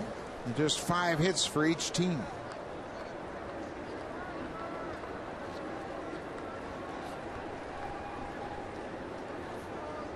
This is what John Farrell and Bruce Walton thought Jojo Reyes would be capable of when they saw him pitch in the spring. Yeah, it's one of those valuable left arms. And again, teams will take a shot with a left-hander, even guys that aren't able to break 90 miles an hour. Jojo Reyes has an arm that's well beyond that and consistently beyond that mark. Just waiting for that day when he can consistently get the ball down. Pop back out of play. Saw that fastball right through the heart of the plate. About at the belt buckle, fouled back. As a hitter, you have to feel like you missed your pitch. Oftentimes when hitters foul them straight back, that's the sense they have, is, oh, I let one get away there. Jojo Reyes is 26 years old. Signed originally with the Atlanta Braves as a 2nd-round pick of the 2003 draft. There's a changeup we haven't seen much of here this afternoon.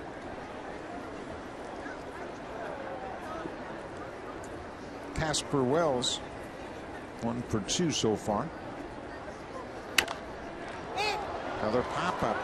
J.P. Arancibia flips the mask away. 2 easy outs here in the 7th.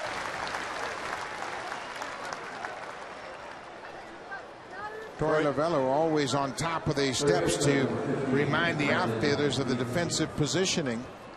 And if the players are able to see him better here this afternoon than any other game, those pink wristbands might be in demand for the rest of the year. Number 9 hitter Brandon Inge. He has a single. There's a little looper that'll get down in front of Rajay Davis. Inge is 2 for 3 now.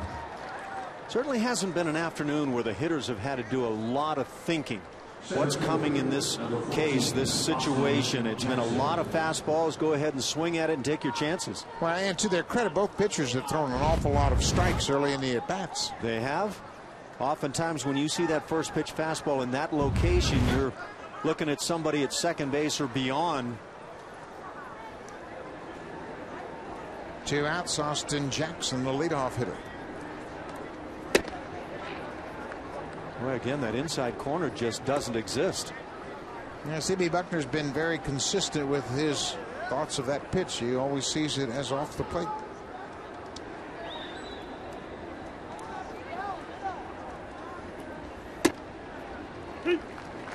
Ball on the strike. We're in the 7th inning, and Jason Frazier begins to loosen up. Let me ask you, Buck, as a longtime catcher, did you feel like the inside corner was more difficult to get strikes called on legitimate balls on the plate than the outside? I think you have to make sure the umpire can see it. A lot of times I would tap the umpire on the leg and let him know I'm coming inside, and just to give him a heads up. And then I would try to stay out of his way and stay as low as possible so he could see over the top of my shoulder. Good strategy. I always felt the inside was much tougher to get. Outside corner, and we know for some number of years there, the outside corner was a spandex corner. It grew and grew. The inside corner tended to, with given umpires, just not exist. And it's what it's felt like here this afternoon for me. Well, you'll see when the catcher sets up, the umpire is hard pressed to see in between the batter and the catcher. It is true. I always had umpires tell me they try to put their nose right on the inside corner. If it got to the nose, or in this case to the right of it, then it's a strike. But A lot of times I get the impression, even watching on the monitor, that an umpire might even flinch as he sees that ball come right toward the nose area. But the inside corner, in my book, is a tough one to get with some guys. Yesterday, it was a good quality location. 2-2, 2 outs. Drilled to left field. This ball is hit deep. This ball is gone. Austin Jackson, a 2-run home run, has broken up the tie. There's one he tried to get inside and just didn't bury it. Yeah, location the issue. No guessing needed. Another fastball. It's been that kind of a day. Go up there, get your fastball, and get the barrel to it. And this time, mid-thigh running towards the inside corner. But if you're looking to drive one, that's a great pitch to do it with. 2-run homer comes with 2 outs here in the 7th.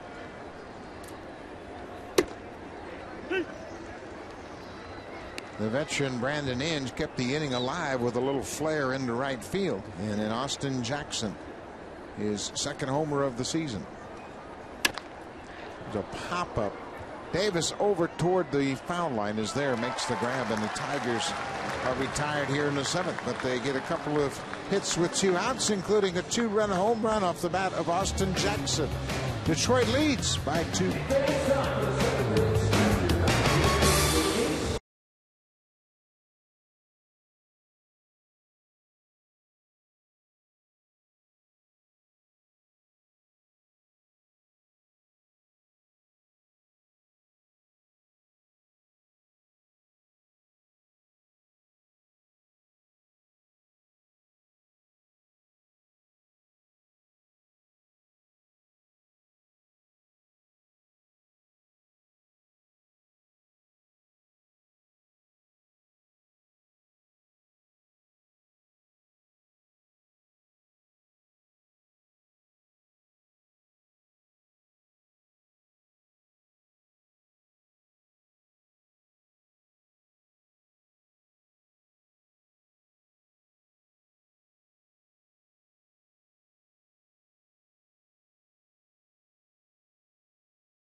Series. The last start against the Tigers came on August 28th at Comerica. He beat the Tigers 5-4, going 6 innings.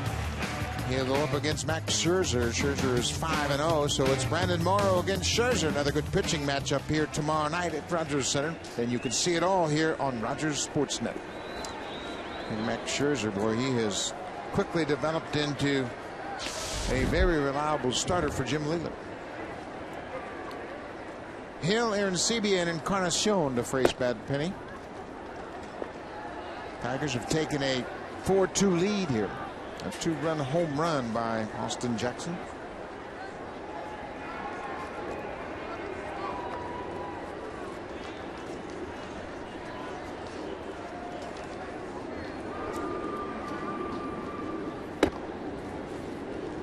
Hill trying to get aboard.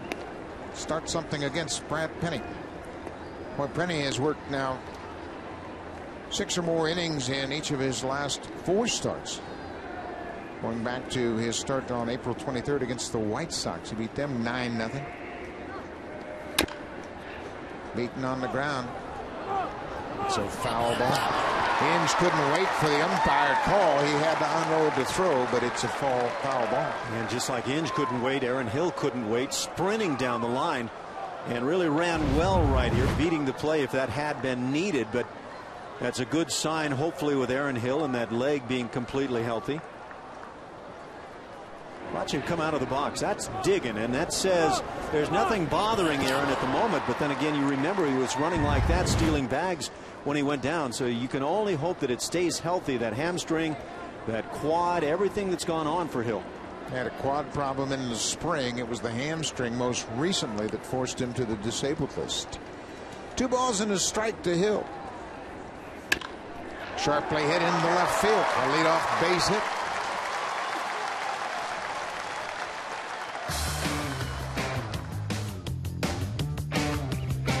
It's Canada's best-selling car 13 years in a row. Honda, the official vehicle of the Toronto Blue Jays.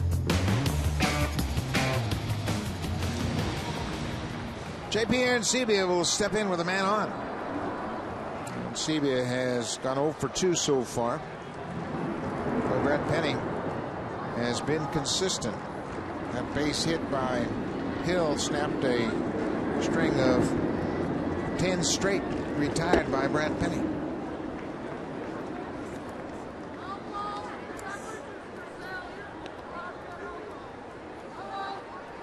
Let's see if John Farrow chooses to push the offense a little bit with Hill. And obviously, you mentioned it, he's running well. We saw him get down the line on that foul ball. 6 for 6 in steals this year.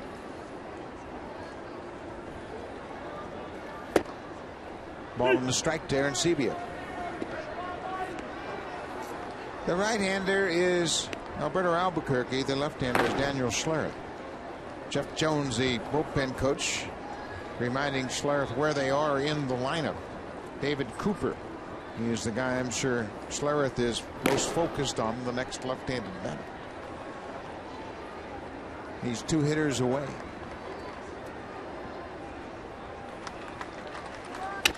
Sharply hit, Inge to second. Back to first, double play. So the Tigers erased the leadoff single. A tailor-made 5-4-3 double play, and there are 2 quick outs here in the 7th.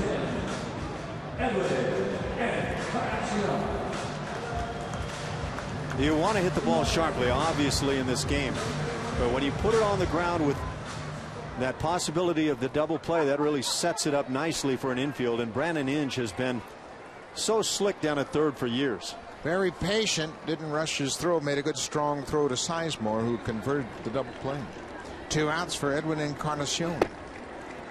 One of the rare breaking balls we have seen from Penny missed inside. He started Arencibia the same way, and maybe that thought at this stage of things that he's lost a little off the fastball. I would think Penny, with the movement he gets, could be a nice sinker type starting pitcher. Another ground ball, Inge wide of third.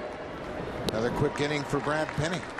The leadoff single, double play, and a ground ball out. Penny is in control. Tigers lead by 2.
Aspect, you see trails by 2. A 2-out, 2-run home run by Austin Jackson, a difference in the ball game. And Alan Ashby, Jojo Reyes has been pretty good here this afternoon. Jojo Reyes, a lot of fastballs up in the zone, but still effective. And the deeper he's gotten into the game, the more effective he's been, minus that 2-run home run in the 7th inning by Austin Jackson. So it's another game that he takes that bullpen out of play for a lot of innings. You can certainly see why the Tigers were able to turn things around, and it was Brad Penny who started the turnaround. He had a great start against the Yankees, and he's continued that here this afternoon.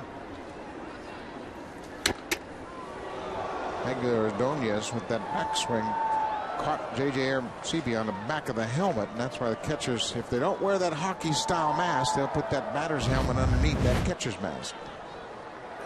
First time I ever did that. I had worn a hat under the mask, and we were playing the Boston Red Sox, and a coach of mine told me that George Scott, that boomer fella, would get you. I put the helmet on, and he got me and split the helmet that day. George Scott was the worst. There's a line drive base hit down the left field line. That'll go all the way to the wall. Ordonez is digging for second. Rivera's got a strong arm. Here's the throw. The tag not in time.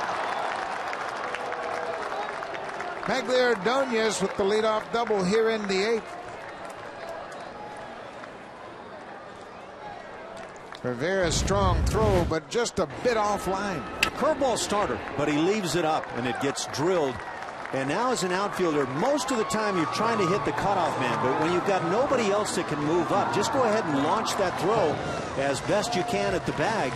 And a pretty reasonable shot right here. If this throw's on line, I think Aaron Hill gets him. So that'll do it for Jojo Reyes. He has a fine effort, but once again he leaves the mound trailing. He trails by 2. The runner at first or second is his responsibility. Tigers are up by 2. Jason Frazier on.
One batter.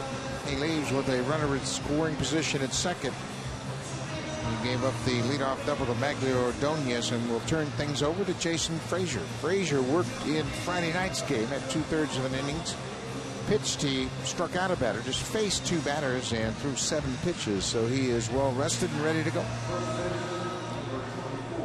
And Jojo Reyes on the afternoon, just 81 pitches to get into this inning. So the bullpen does get a little bit of a break. Now Jason Frazier trying to keep it right here, give the bats of the Jays a shot. Don Kelly comes on as a pinch runner for Ordonez. He's at second base. Cabrera 0 for 3 this afternoon.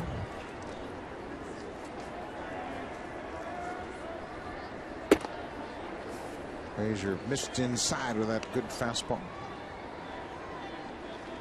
Cabrera is 0 for 9 in this series. Middle of the order hasn't really been a problem. The Jays have pitched him well.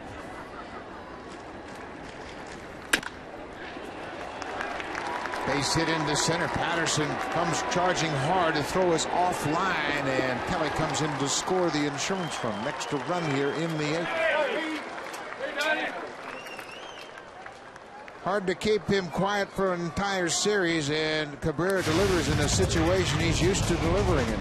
He had been 0 for 9 coming into that at bat here in the series, but he's just one of the game's great producers over the years. So you don't worry about what a few days says.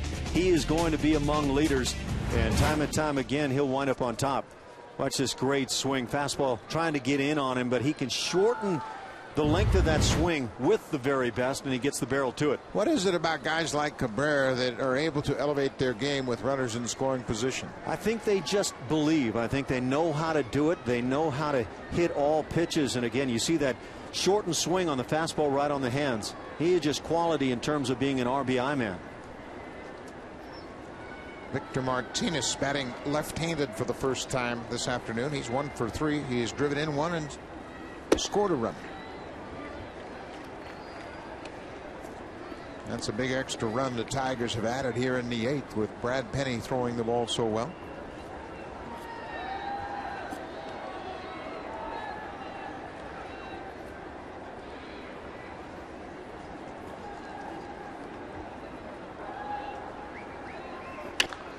Ball is popped up out near the mound. Encarnacion coming down from third makes the catch.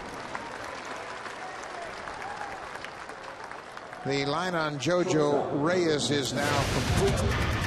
He goes 7 plus a batter, gives up 8 hits. He's charged with 5 earned runs. Walked a batter and struck out 1. Pitch count was in great shape.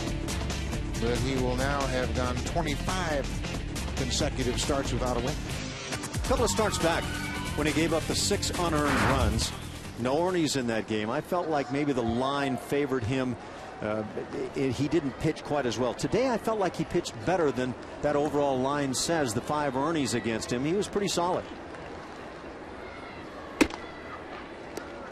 That previous game you're talking about came against the Texas Rangers down in Arlington. He gave up 6 runs in the 3rd inning, but they were all unearned runs.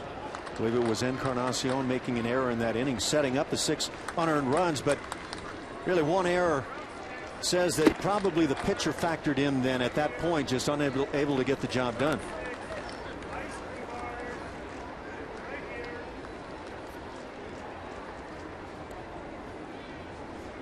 Johnny Peralta with the count in his favor, 2-0.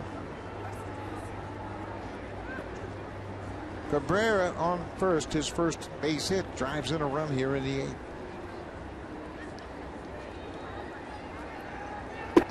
Outside. 3-0.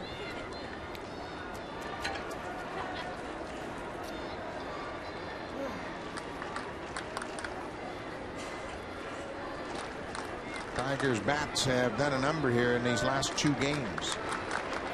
Scored 9 runs on 11 hits in yesterday's game. Scored 5 runs on 9 hits here this afternoon. What would you think if going in you had the crystal ball that would say that Cabrera would be 0 for his first 9 in the series? My reaction is, well, then you should win those ball games. Of course, now a big hit by Cabrera in this game 3 of the set. Victor Martinez an RBI, Peralta an RBI. Alex Avila yesterday had a 2-run home run, and Avila's been a good run producer. So they got a little more balance in their lineup than people might expect. Everybody knows what Cabrera is going to do.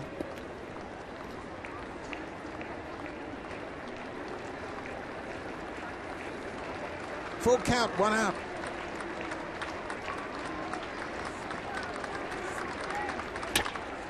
Little looper into center. Corey Patterson on the move. Won't make the play. It bounces past him. Cabrera is headed for third base. He'll stop there, and Peralta will end up at second with a double. It wasn't the best of jumps in center field by Patterson. He's got great speed, but once you delay, even that speed can't make up for it. See if we get a look here at Corey Patterson. A little bit of a jam shot, and as an outfielder, the reaction is to go back on the big hitter's swings.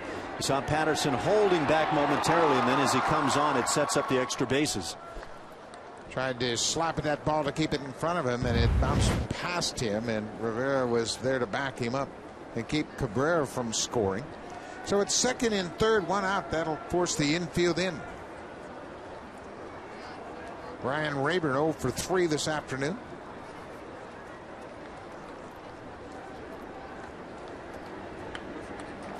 Managers don't like bringing the infield in when you have runners at second and third, but at this stage of things, John Farrell has to play it that way. First pitch strike delivered by Frazier. Bring the infield in, and that ground ball gets through, a 2-run score instead of 1, and it's just one of those scenarios you like to stay away from. Just hope that if Rayburn hits it on the ground, it's at one of your infielders.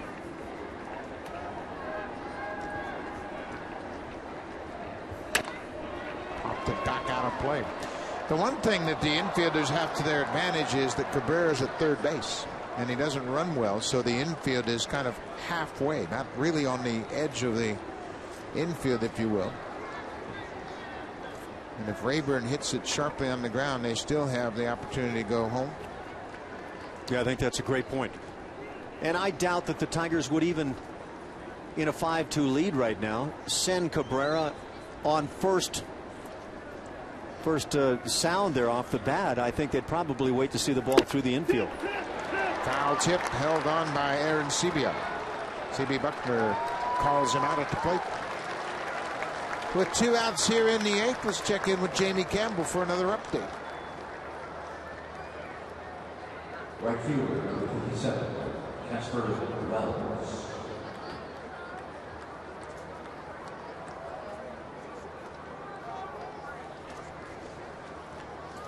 Boy, that is something that's in the air right now. We've had 2 no-hitters in the last week, and last night there were a couple more that were flirting with no-hitters. Verlander.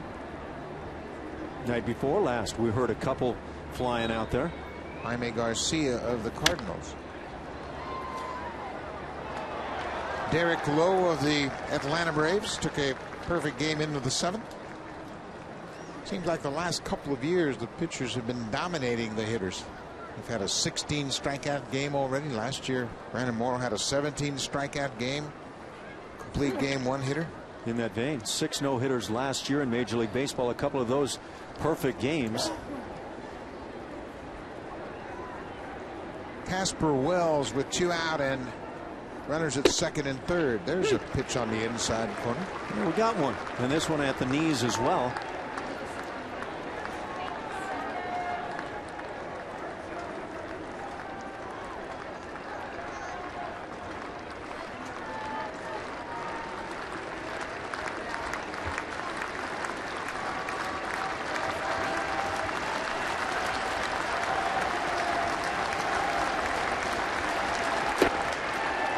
Ball inside. It's a ball and 2 strikes to the Tigers right fielder Casper Wells. You know, Jason Frazier at times can be a power pitcher. He's at 93 right now, and that's a good arm. But going back prior to last year, Jason Frazier was pretty steadily at 94 to 96. Had a little bit of a tail off in the numbers on the heater.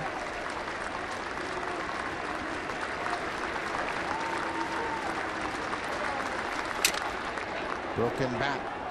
Bouncer to Escobar. Uses that strong arm and reaches back for a little extra to throw out Casper Wells to end the inning. But the Tigers add an insurance run. Comes on 3 hits. Cabrera picks up the RBI. We've played 7.5 here. Let's check in with Jamie Campbell.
4:30 p.m. Eastern Time, 1:30 p.m. Pacific Time. You can see the CHL on Sportsnet. Rogers Sportsnet will have the St. Michael's Majors taking on the Owen Sound Attack. It's Game 4 of that playoff right here on Rogers Sportsnet a little bit later on this afternoon.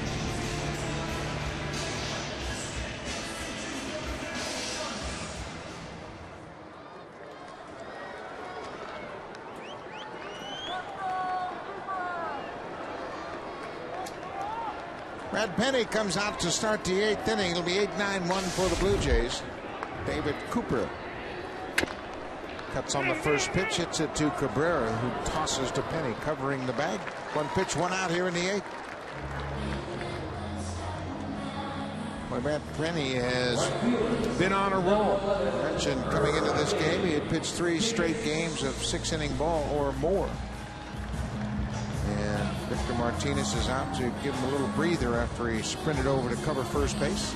He's given up just 1 base hit over the last 4 innings, 4+ now. And after that hit, he got a double play ground ball. So he's been just about as good as Jim Leland could possibly hope for.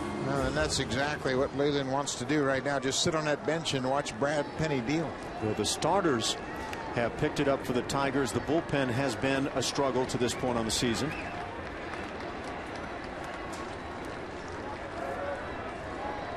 Rajay Davis, number 9 hitter, singled and scored in his first at bat back in the 3rd inning.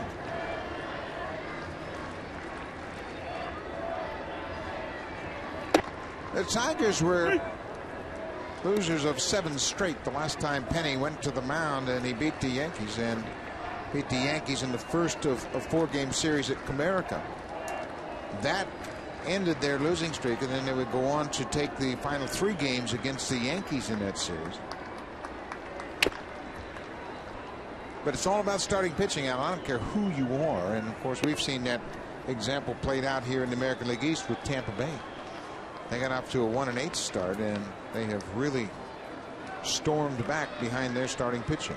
Ask 30 major league managers, they'll tell you, and it doesn't hurt to have Verlander at the top, and the way that Brad Penny is pitching here this afternoon. And they've got a couple of youngsters, Scherzer and Porcello, that have pitched well. Now the ground ball, big hop for Sizemore, and there are 2 down here in the 8th.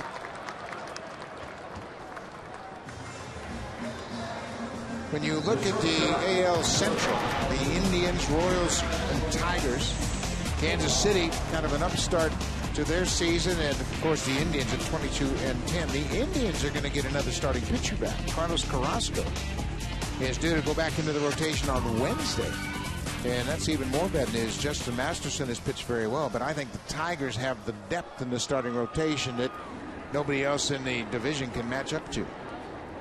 Both Porcello and Scherzer sitting right there next to Jim Leland. I think right now you have to be correct, but we know that things can change very quickly. Coming out of spring training, I thought maybe the White Sox might have the kind of pitching that could lead things. The Indians have gotten very good pitching. They're 4th best in the league overall. Escobar pops it weakly over on the warning track. But coming out of spring training, Tampa Bay was going to be in dire straits with their bullpen. You made a great point, I thought, in the last day or so about the fact that their starters have been so good that they've taken the heat off of the bullpen, and their bullpen has been outstanding. Now you ask a manager what he would like if he could put together a wish list. He said, give me 5 good starters and I'll take on anybody. And that's Joe Madden's philosophy for sure. You look at their team, and you know there's nobody that really jumps out at you as an offensive threat day in and day out. Earl Weaver might have said, give me 4 and I'll make it work. He did it with 4, didn't he? 4 20-game winners in 1 season. A couple Hall of Famers behind him too. Yes, he did. Jim Palmer among them. Brooks Robinson, Frank Robinson in the field. That didn't hurt. Yeah, that kind of helps. Yeah, that's pretty good. But they did it with defense too on the infield. Had some guys that didn't swing big bats and played great D. Mark Belanger at short, Davey Johnson at second, Boog Powell was the great first baseman, and of course the Gold Glover over at third was Brooksy. 3-1, 2 outs to Escobar. Late on a fastball. One thing John Farrell talked about with Escobar was that his swing's gotten a little bit longer, and because of that, sometimes he's late on that fastball upstairs. I agree, and I think when the swing gets long, a guy is generally trying to pull the ball maybe a little too much. And Escobar is a guy that has right field ability. Shorten it, just drop the barrel to the ball, and take advantage of some of that natural ability that you have if you're Escobar.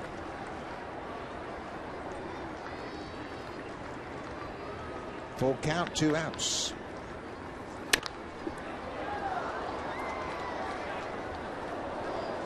That's a 90-mile-an-hour fastball on a 3-2 pitch. You expect to get a fastball, and Escobar is still a little bit late. Yeah, we've seen Penny here in the inning drop down even to 88. I don't know if he's choking it a little bit and trying to take advantage, maybe get some ground balls, but it doesn't appear that he has the same 93-plus type stuff we saw early in the game. Takes a deep breath as he's set to deliver another full count pitch. There's a base hit into center field. Escobar's second hit of the afternoon. Got on top of that.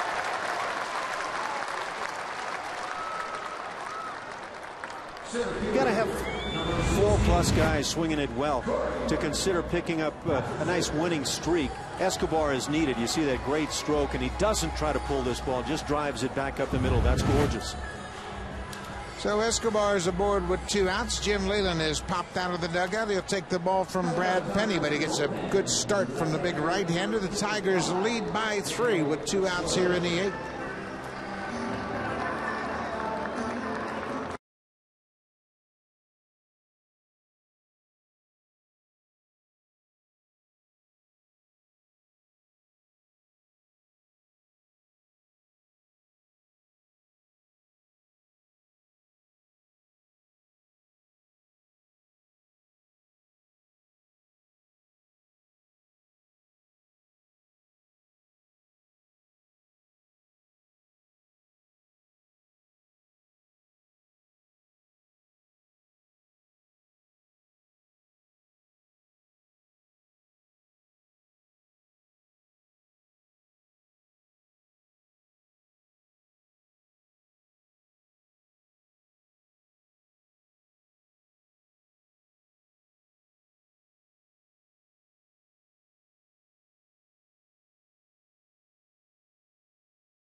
Great Victoria Day weekend for you. You can camp out on the Rogers Center Field. Camp out where the Blue Jays play. It'll take place on Saturday, May 21st. The Blue Jays take on the Houston Astros. The game starts at 1:07 p.m. You can enjoy a fun evening of autographs and other special performances. Your $100 event ticket includes a 100-level outfield ticket to the Blue Jays Astros game on Saturday afternoon.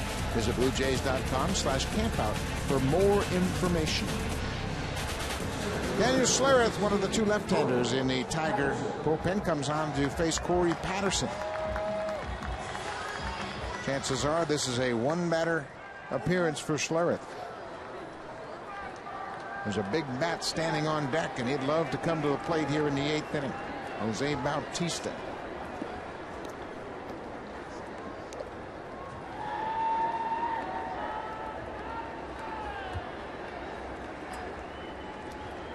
Bautista has already homered here this afternoon. A 2-run shot in the 3rd.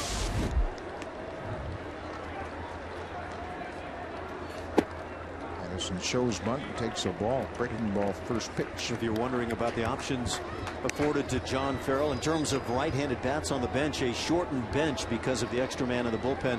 John McDonald and Jose Molina, the only options there. Adam Lind, of course, also on the bench. I don't know if Adam is even available for pinch hitting duty this afternoon. Ball on a strike to Patterson. We are in the 8th inning. It's 5-2 Tigers.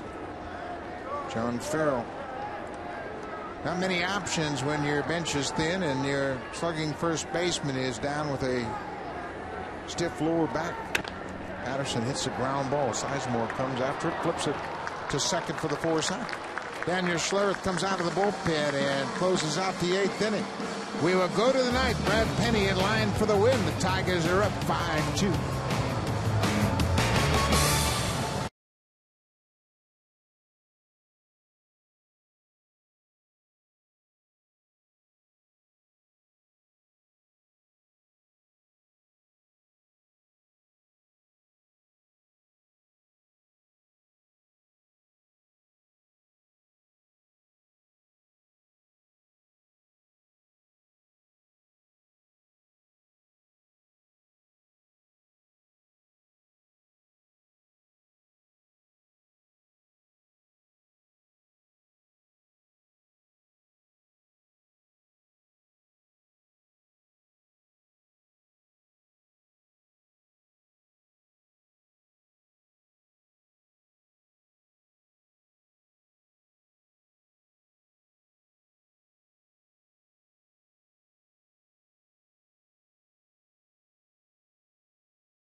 Jojo Reyes just leaving certainly one too many pitches up. Home run comes in a rare spot from Austin Jackson. Austin Jackson with a 2-run home run in the 7th inning. The Tigers would add an insurance run in the 8th. Brad Penny with another strong start that makes 4 consecutive starts. Penny has been on his game. 7 2/3 here this afternoon. 7 hits, 2 earned runs. They came on 1 swing of the bat. A 2-run home run off the bat of Jose Bautista. Mark Zebchinski comes on to work the 9th inning. Jason Frazier pitched the 8th, gave up a couple of hits and struck out a batter. First pitch strike to the number 9 hitter, Brandon Inge. Inge has had a good day, couple of hits, scored a run, and he lined out to center.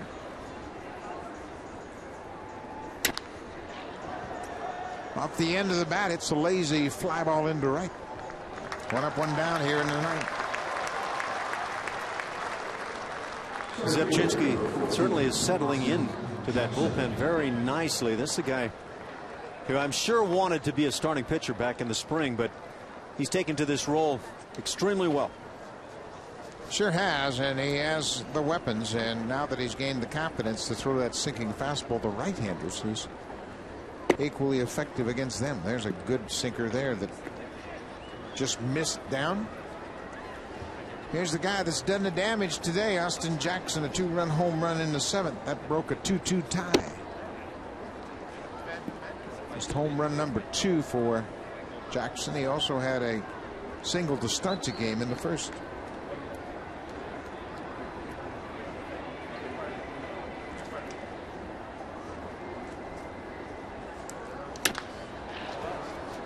Popped out of play.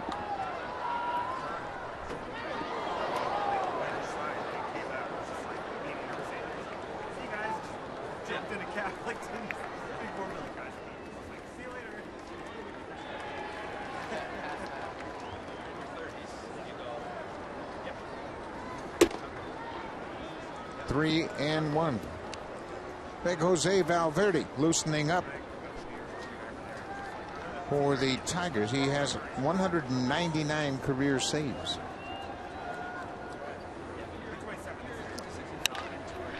Bouncing ball through the infield. Another 3-hit day for Austin Jackson. He had 3 hits in yesterday's game. He's starting to heat up. He swung the bat tremendously against the Blue Jays a year ago, and he had a super season. You looked at the overall numbers. He was much better against the Jays than most other clubs. Here he just bounces one, finds that big hole up the middle. Got a good swing, and he's a very talented player. Great skills. He can steal a base. He's got 3 so far this season. He's got 7 hits in this series now. He's got Sizemore hitless in 3 official at bats.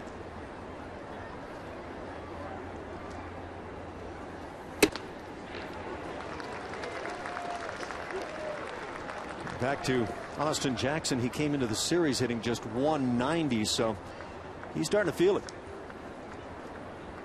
Jackson's average up to 224 now with that 3rd hit this afternoon. Ball and a strike to the Tigers' second baseman.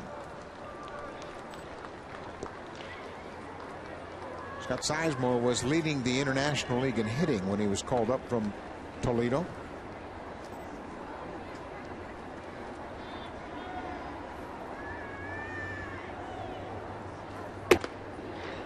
Just off the outside corner.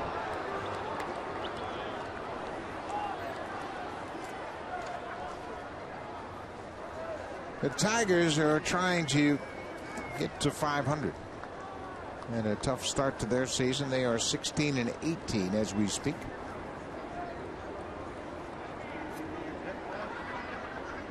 Spoke to Jim Leland about the Cleveland Indians. The Tigers played the Indians. They got a first-hand look at that Cleveland ball club, and he said they're for real.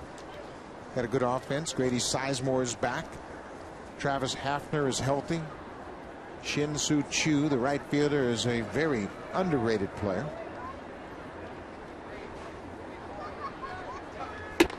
Three and one, snap throw to first. But the Tigers were swept by the Indians in Cleveland. 3-game series. Watch Aaron Sebia coming quickly out from behind the plate. Perfect pitch to throw down to first base on up and away, but gets it done nicely and provides a nice spot for the first baseman to deal with. David Cooper didn't have to go to his knees and block a throw in the dirt. 3 and one out. Foul back to the screen. Watching Zepchinski, Blue Jays bullpen. And we talked about it. They've been really good this year. They are second best, trailing only Tampa Bay in terms of ERA. Talk about Cleveland. They are 4th best in that category. So big surprises with those Indians in numerous categories. Cleveland is 13-2 at home.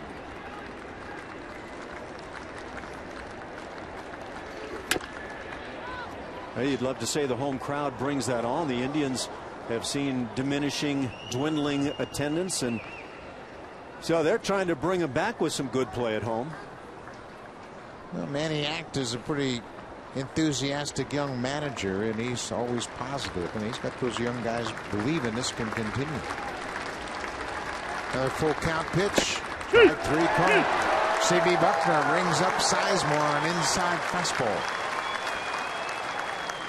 And not only does Zepp get the inside corner, he gets that pitch down around the knees, maybe the bottom of the knees. You can see Aaron Sebia go down and backhand. Some people believe you should just try to cradle this ball back into the body. The further back you catch it, though, the lower it might appear. Don Kelly batting for the first time.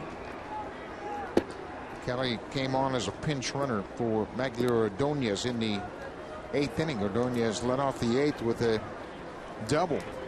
Kelly came in to score the 5th Tiger run.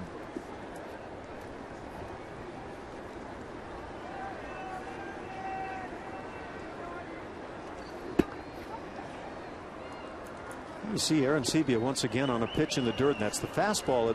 The tough pitch to consider trying to block, but backhanding with the body flying upward, probably not what you want. And maybe Aaron Sebia had a notion of throwing right here.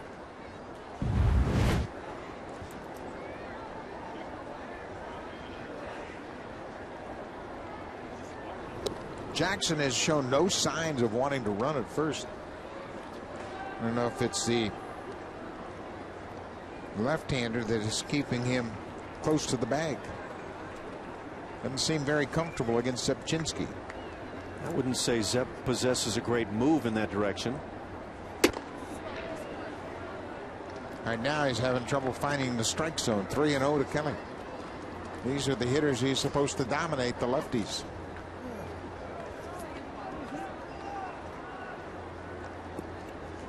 Tigers not much of a running team anyway. 11 bags on the season, caught 6 times.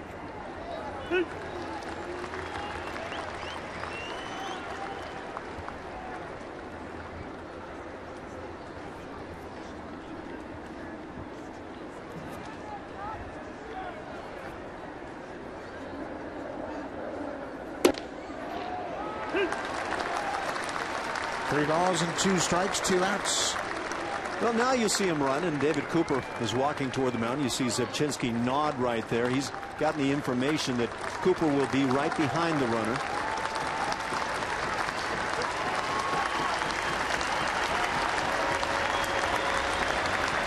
There goes Jackson. Cut on in this. Kelly strikes out to end the ninth. Zepchinski strikes out a pair. Jose Bautista will lead off the ninth for the Blue Jays. He's homered already this afternoon. A 2-run shot in the third, his 10th of the season.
Presented by Baseball Canada. Fans, you could be part of the #1 baseball camp in Canada. One will take place in Regina, Saskatchewan, August 23rd, 24th, 25th at Optimus Park. The instructors will include Dwayne Ward, Homer Bush, Rance Volnix, and Denny Boucher. Log on to BlueJays.com/camp for more information. The Toronto Blue Jays are proud supporters of amateur baseball across Canada. Jose Valverde comes out of the Tiger bullpen trying to save this ball game for Brad Penny. Valverde with 199 career saves.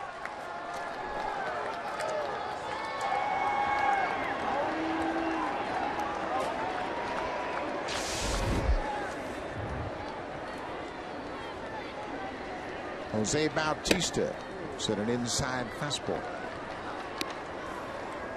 Valverde signed prior to the 2010 season as a free agent.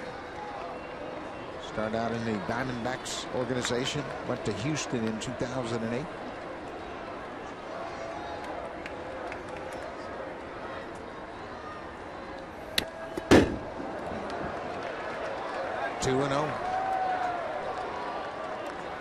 Just 4 at-bats for Bautista against Valverde. And that's often the case when you're talking about a closer. You just don't see him that frequently. Yeah, and Jose Bautista, yes, he would like to get the bat going and in a big way, and he's done that quickly today with the 2-run home run, tying once again for the leadership in the American League with 10 on the year. But at the same time, Jose's a team guy, and getting on base means just as much right now. Or maybe not. Went after the high fastball. Curtis Granderson had a pair of home runs in last night's game. He has 10 on the season. Bautista with his homer today has tied him for the lead in the American League. Pretty good swing on a fastball up and in there by Jose.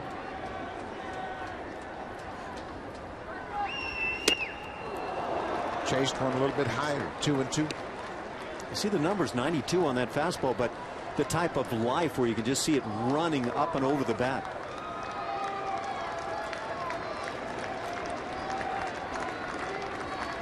Blue Jays need base runners.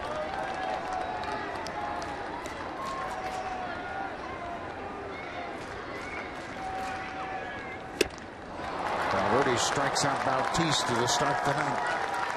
Deceptive fastball. I would imagine Bautista would tell you right now that he thought he was on each one of those fastballs, but each one wound up going right over the bat. Watch this bat just under the ball.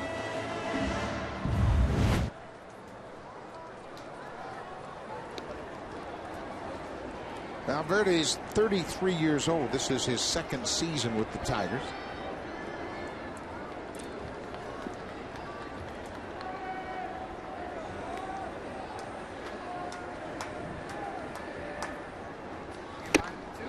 There's another high fastball, but you're right. 93. It doesn't look like Verlander type fastball, but it has the same effect.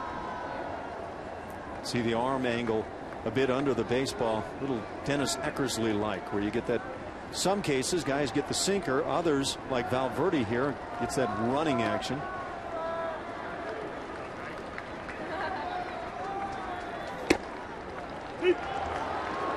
Oh, 1-2.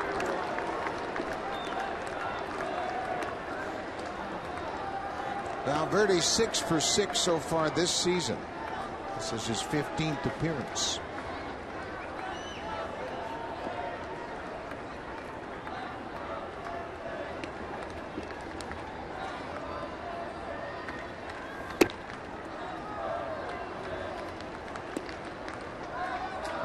With the strikeout of Bautista, he now has 13 strikeouts in 14 innings.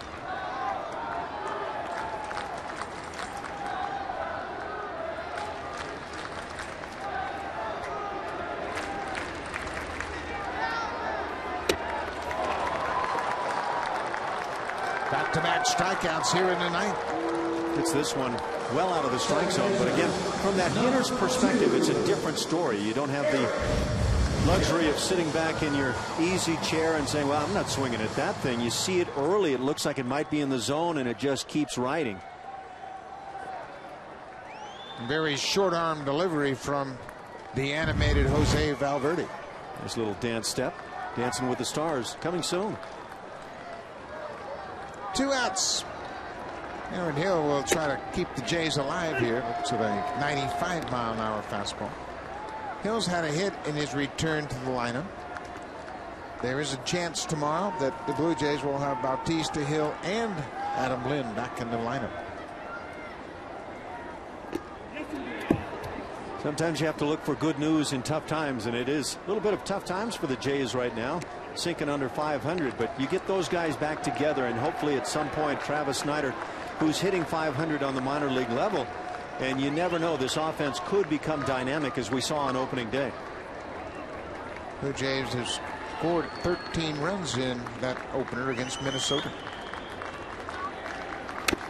They haven't had the same type of offense often since then. Well, that day had a feel about it that here they are. Here's an offense that maybe people didn't see coming, but just unable to keep those guys together due to injuries and whatever the case has been. Pretty good core of players there. Jose Bautista, the man that has to lead them. Valverde punctuates a good game here with a strikeout of the side. Punched out 3 in the ninth to pick up his career 200th save. Austin Jackson with the big bat. 3 hits, including a tie-breaking 2-run home run in the 7th. We'll be back here tomorrow at Rogers Center. You'll be part of the Jays Care Foundation live broadcast. Now stay tuned for Jays Connected with Jamie Campbell.